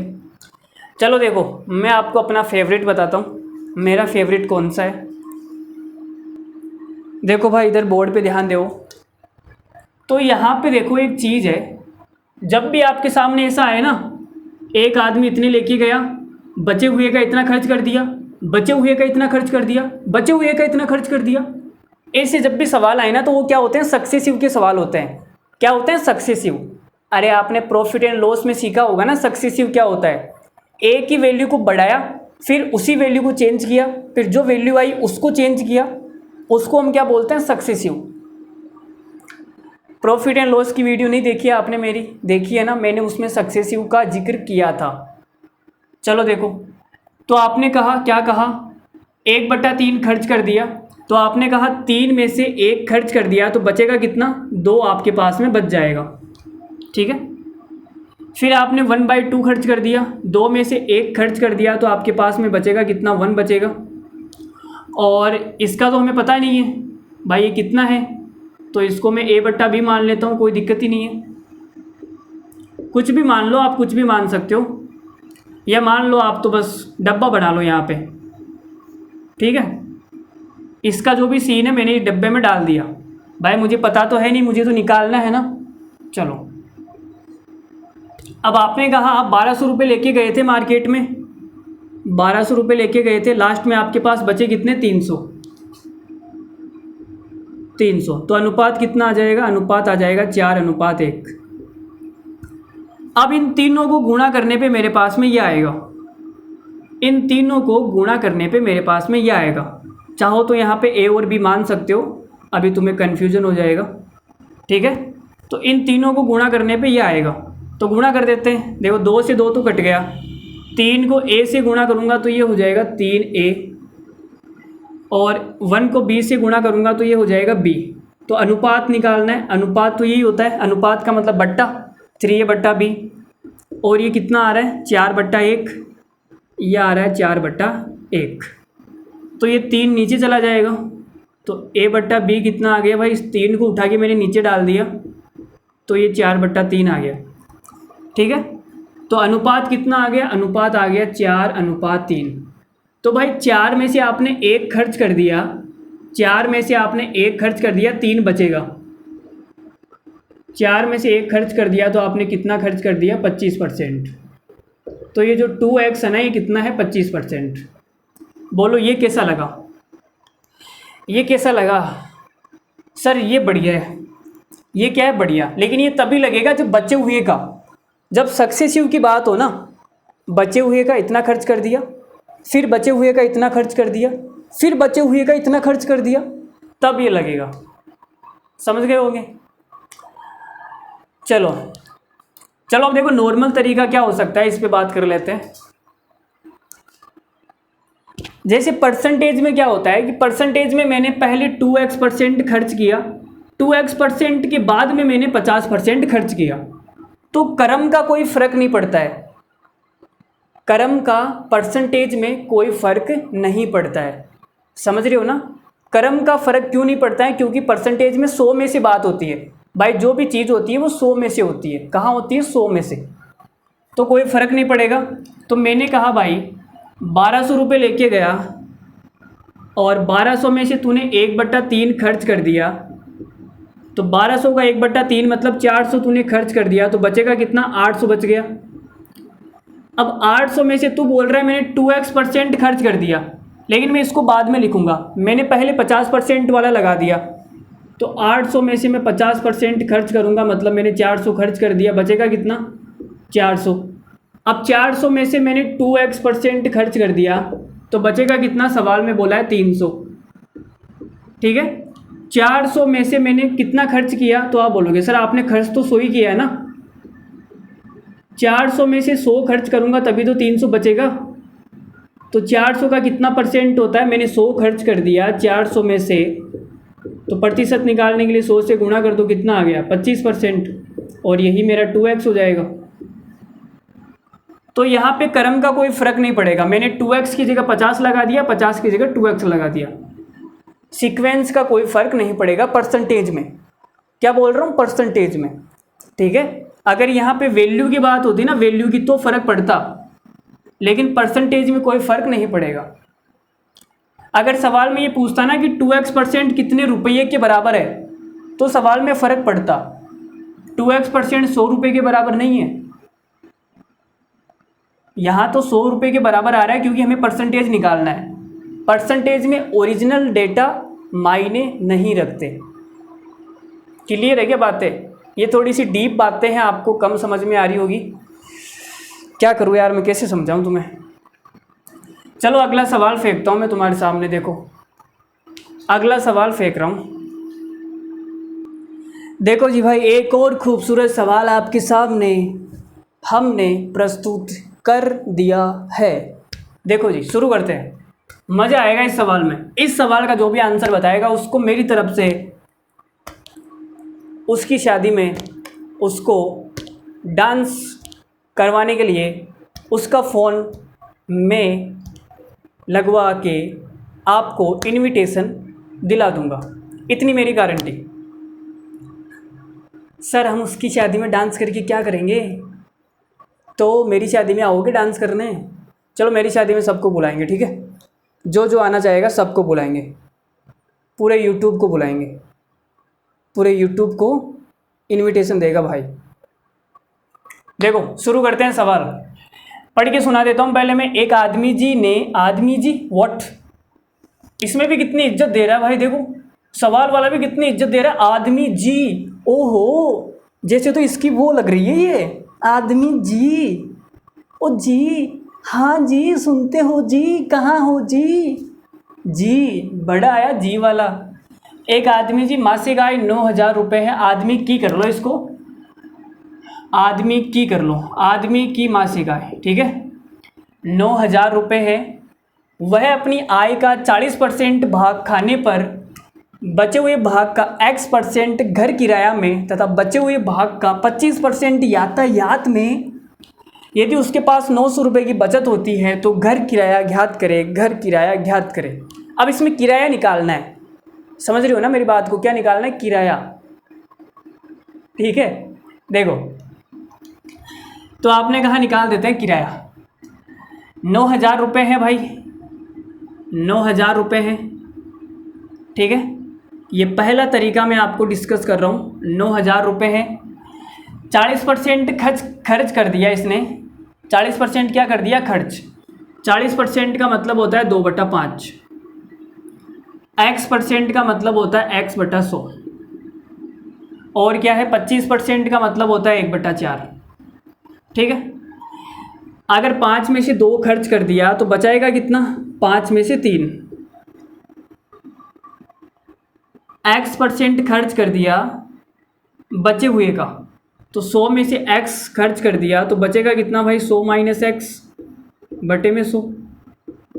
4 में से 1 खर्च कर दिया, बचेगा कितना? 3/4, और बचा कितना है लास्ट में? 900।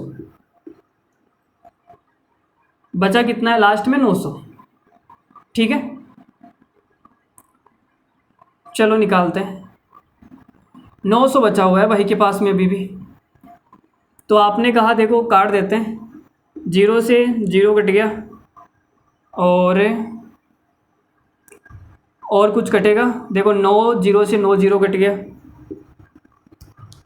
और क्या कट रहा है, और कुछ नहीं कट रहा है क्या? इनको गुणा करेंगे तो कितना हो जाएगा, 3 तिया 9 बटे में कितना आएगा, 5 चौक 20, और ये आ जाएगा 100 माइनस का x बराबर बट इधर कितना है 10, ये 0 बचा हुआ है ना 10। अब क्या करें, करना क्या है, इसको उठा के उधर ले आते हैं। ये जो 20 है, 9/20 उधर जाएगा तो उल्टा हो जाएगा, 20/9 हो जाएगा। सोल्व कर लो इसको तो कितना आ जाएगा, 100 माइनस इधर आएगा 200/9 बराबर में आ जाएगा x, गुणा करेंगे 900 में से ये जाएगा 200 तो ये आ जाएगा 700/9 बराबर आ गया x। अब ये 700/9 क्या है, परसेंटेज में है भाई, x परसेंटेज में है ना, तो 700/9% आ गया। ठीक है, ठीक है, लेकिन हमें तो पैसे निकालने हैं ना, कितने खर्च किए हैं इस भाई ने। तो 700/9% का मतलब कितना हो गया, अगर मैं परसेंट को हटाऊंगा तो नीचे 100 आएगा, 2 0 से 2 0 कट जाएगी, तो फ्रैक्शन कितनी हो जाएगी, 7/9।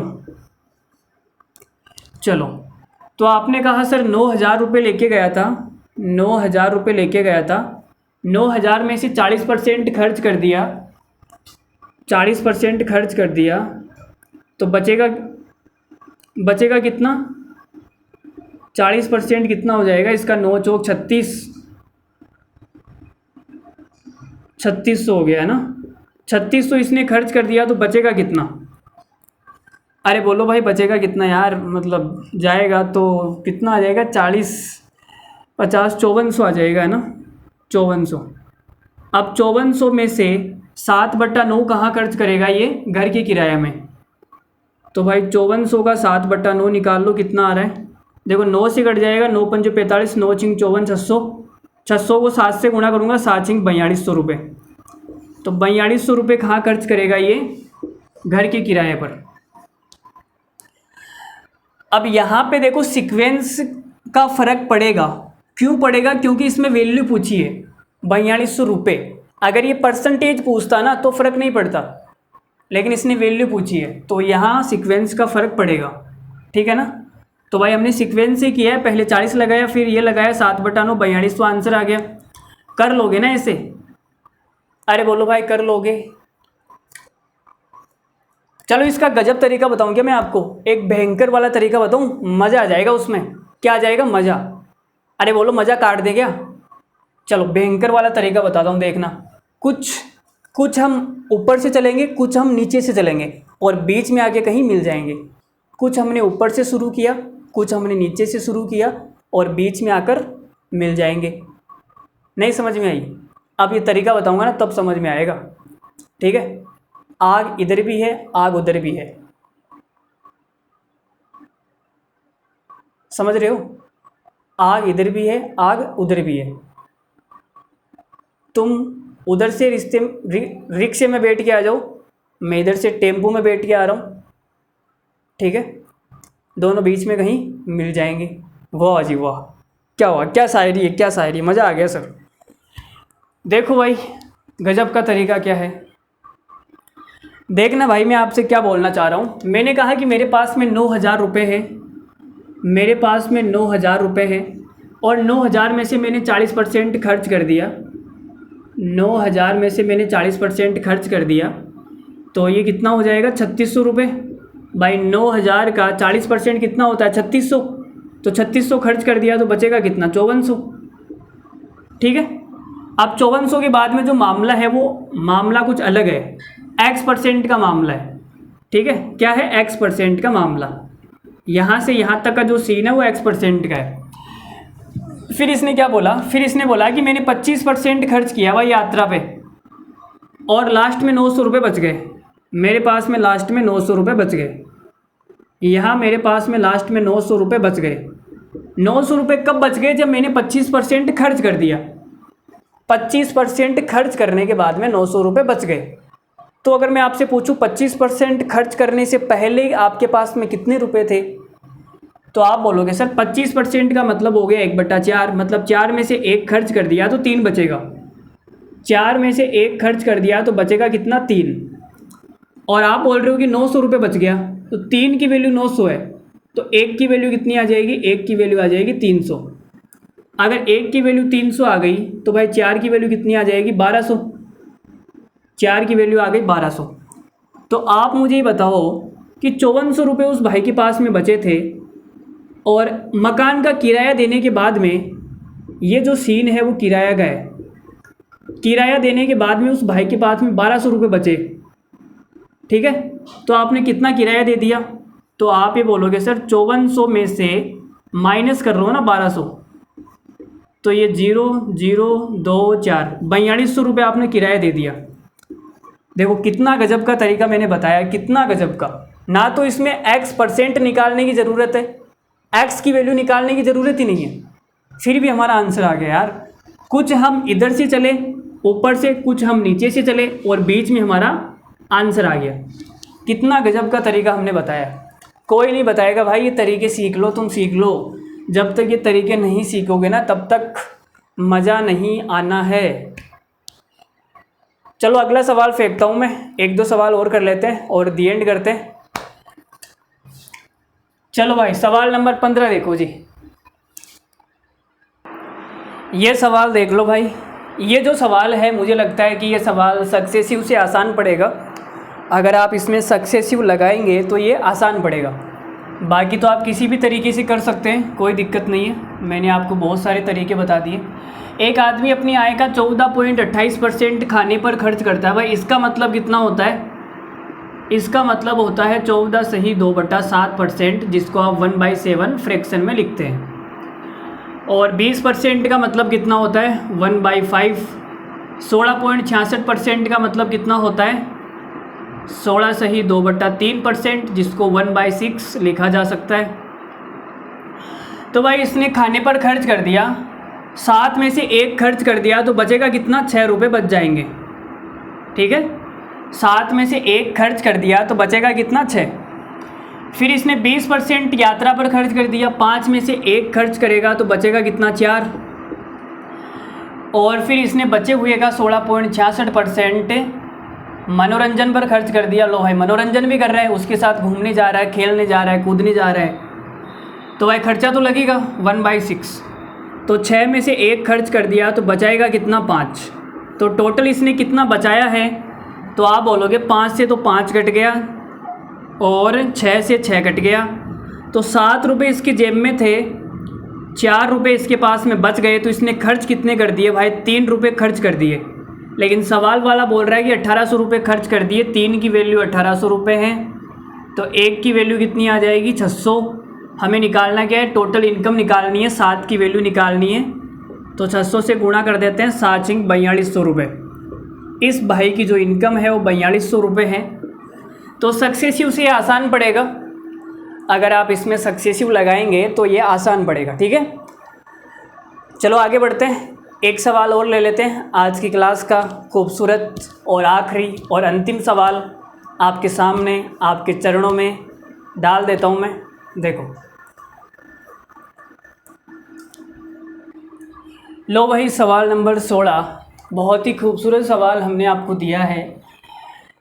तो एक आदमी अपनी संपत्ति का 30% भाग एक धर्मार्थ संस्था को दान करता है। शेष राशि का क्रमशः 30% और 25% भाग अपनी पत्नी और बेटे को देता है। बाकी धनराशि वह अपनी 3 बेटियों के बीच समान रुपये से विभाजित करता है, और उसकी बेटियों में से एक को 42 लाख रुपए मिलते हैं। और राम रे राम, बेटी को 42 लाख रुपए मिलते हैं यार। अरबपति है क्या भाई, ये आदमी अरबपति है भाई। क्या है, अरबपति। हम यहाँ अपनी पत्नी के पति नहीं है, और ये भाई साहब अरब के पति है। अरबपति है भाई ये, ठीक है। उस आदमी की कुल संपत्ति लाख रुपए में क्या थी, संपत्ति निकालनी है, निकाल देते हैं। हमारे मोहल्ले में भी रहती है संपत्ति, मिलाएंगे किसी दिन, आओगे तुम हमारे घर तब संपत्ति से आपकी मुलाकात करवाएंगे। देखो शुरू करते हैं। शुरू तो क्या करना है, सवाल का आंसर बताना है, शुरू तो क्या करना है। तो भाई देखो, अब इसमें देखो वो वाला सीन तो है नहीं, बच्चे हुए का बच्चे हुए का बच्चे हुए का, वैसा कुछ सीन तो है नहीं। ठीक है, तो नॉर्मली कर लेते हैं, जैसा जैसा सवाल बोल रहा है वैसे कर लेते हैं, ज़्यादा हम दिमाग नहीं लगाते हैं। तो आपने कहा इस भाई साहब की जो इनकम है वो मान लेते हैं 100% है। 100% मान लो या 100 मान लो, कोई दिक्कत नहीं है, 100 मान लो। अब 30% भाग ये दे देता है, डोनेट कर देता है। तो इसने 30 है वो डोनेट कर दिया सर। ठीक है, ये डोनेशन भी देता है भाई, क्या देता है, डोनेशन भी देता है। और बची हुई इनकम कितनी है, तो बच कितनी गई, 70 बच गई भाई। 30 इधर गई तो 70 बच गई ना।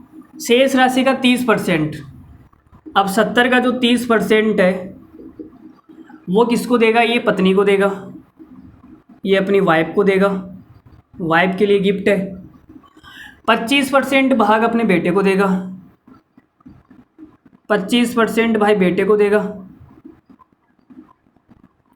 ठीक है, अब और कितनी आ गई, तो आप ये बोलोगे सर इस इनकम को टोटल 100% मान लो, 100% में से 30% हिस्सा इसके पास गया, 25% हिस्सा इसके पास गया, टोटल 45% हिस्सा जा चुका है, बचा कितना, 55%।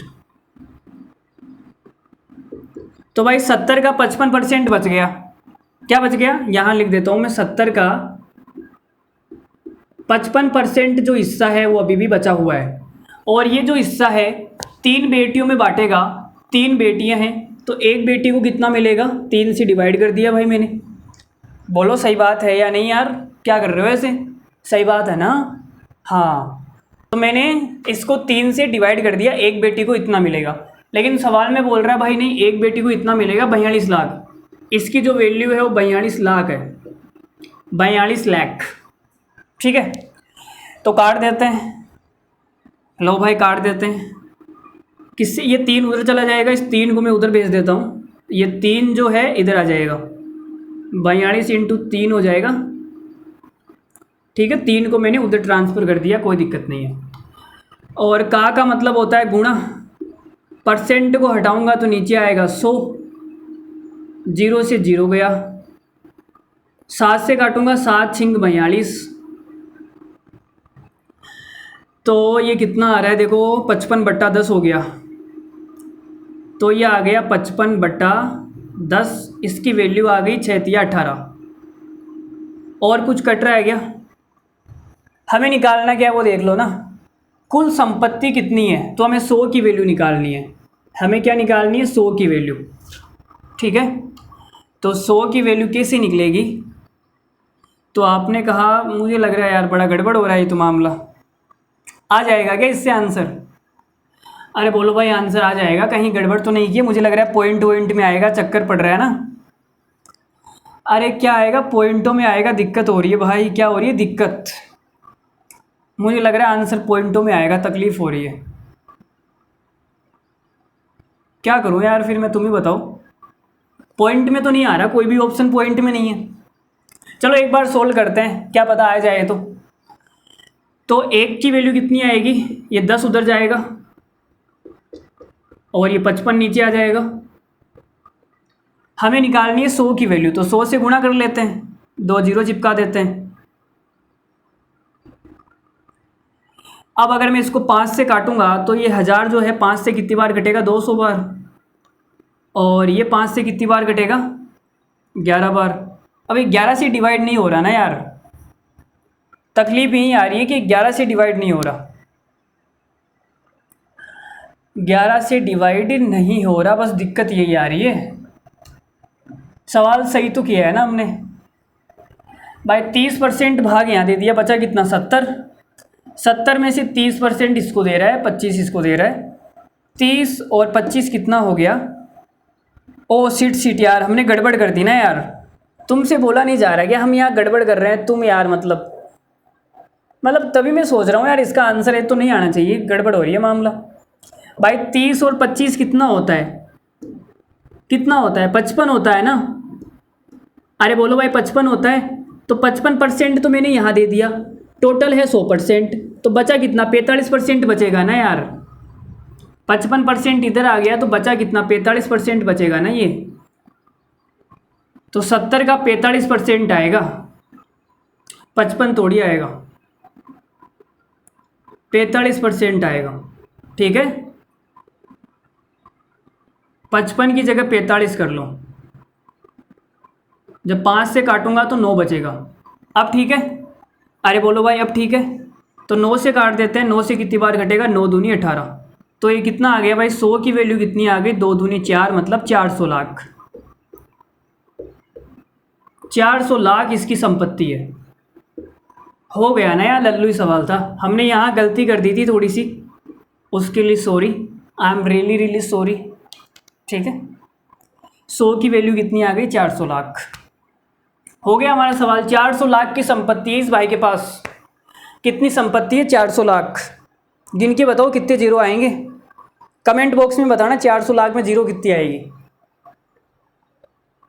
चलो आज के लिए इतना ही रखते हैं। मैंने सोचा था 30-35 सवाल में आज परसेंटेज खत्म हो जाएगा, लेकिन मुझे लग रहा है कि कल क्लास और लेनी पड़ेगी। तो कल क्लास लेके आऊँगा मैं तुम्हारे सामने, ठीक है, जल्दी से जल्दी, और परसेंटेज को ख़त्म करते हैं और शुरू करते हैं अगला चैप्टर जो भी है। ठीक है भाई, तो हमारे 16 सवाल हुए आज की क्लास में। कल की क्लास में हम 15 या 20 सवाल और करने वाले हैं और परसेंटेज का दी एंड क्या हो जाएगा, दी एंड। उसके बाद शुरू करेंगे बढ़िया से टॉपिक। ठीक है, अरे बोलो भाई ठीक है या नहीं यार, बोल दिया करो ना तुम ठीक है या नहीं। तुम यार ऐसे मतलब क्या करते हो ऐसे, बोल दिया करो यार। चलो आज के लिए इतना ही, बाय, धन्यवाद, thank you very much, love you all, take care, bye bye. हमारी क्लास में आने के लिए आपका बहुत बहुत आभार। मिलते हैं हम परसेंटेज की अगले एपिसोड में, एपिसोड नंबर 7 में। उसमें मैं आपका स्वागत करूँगा। ठीक है, तो ख्याल रखना अपना, उसका भी ख्याल रखना। ठीक है, नहीं तो वो तुम्हारा नहीं रखेगी फिर, समझ रहे हो। चलो बाय, गुड नाइट। जाऊँ क्या मैं, सर मन नहीं हो रहा, बस एक सवाल और करवा दो। चलो 2 घंटे हो चुके हैं आज क्लास को, 2 घंटे हो गए, देखो फ़ोन में देखो, 2 घंटे हो गए। आज के लिए इतना ही रखते हैं, ठीक है। चलो बाय बाय, धन्यवाद, good night, love you all, take care, bye bye, ख्याल रखना अपना। ठीक है, जाने का मन तो मेरा भी नहीं हो रहा है यार, क्या करूं, मन कर रहा है और करवा दूं, बट क्लास तो लंबी चली जाएगी अभी। ठीक है, कल कर लेंगे, बाकी जो भी बचे हुए हैं कल कर लेंगे। आप खाना पीना खाओ, आराम से मस्त रहो, कोई दिक्कत नहीं है। गणित की टेंशन आप हम पे छोड़ दो, आप तो बस जो भी सवाल करवा रहा हूँ वो दिल से करो, जो भी कॉन्सेप्ट बता रहा हूँ वो मन से करो, एकदम रट लो, मतलब जो भी चीज़ें बता रहा हूँ रट लो। यही एग्ज़ाम में छपने वाली है, इससे बाहर एक भी चीज़ नहीं आएगी। मेरी क्लास से बाहर कभी कोई कंटेंट जाता ही नहीं है, फिक्स है। ठीक है,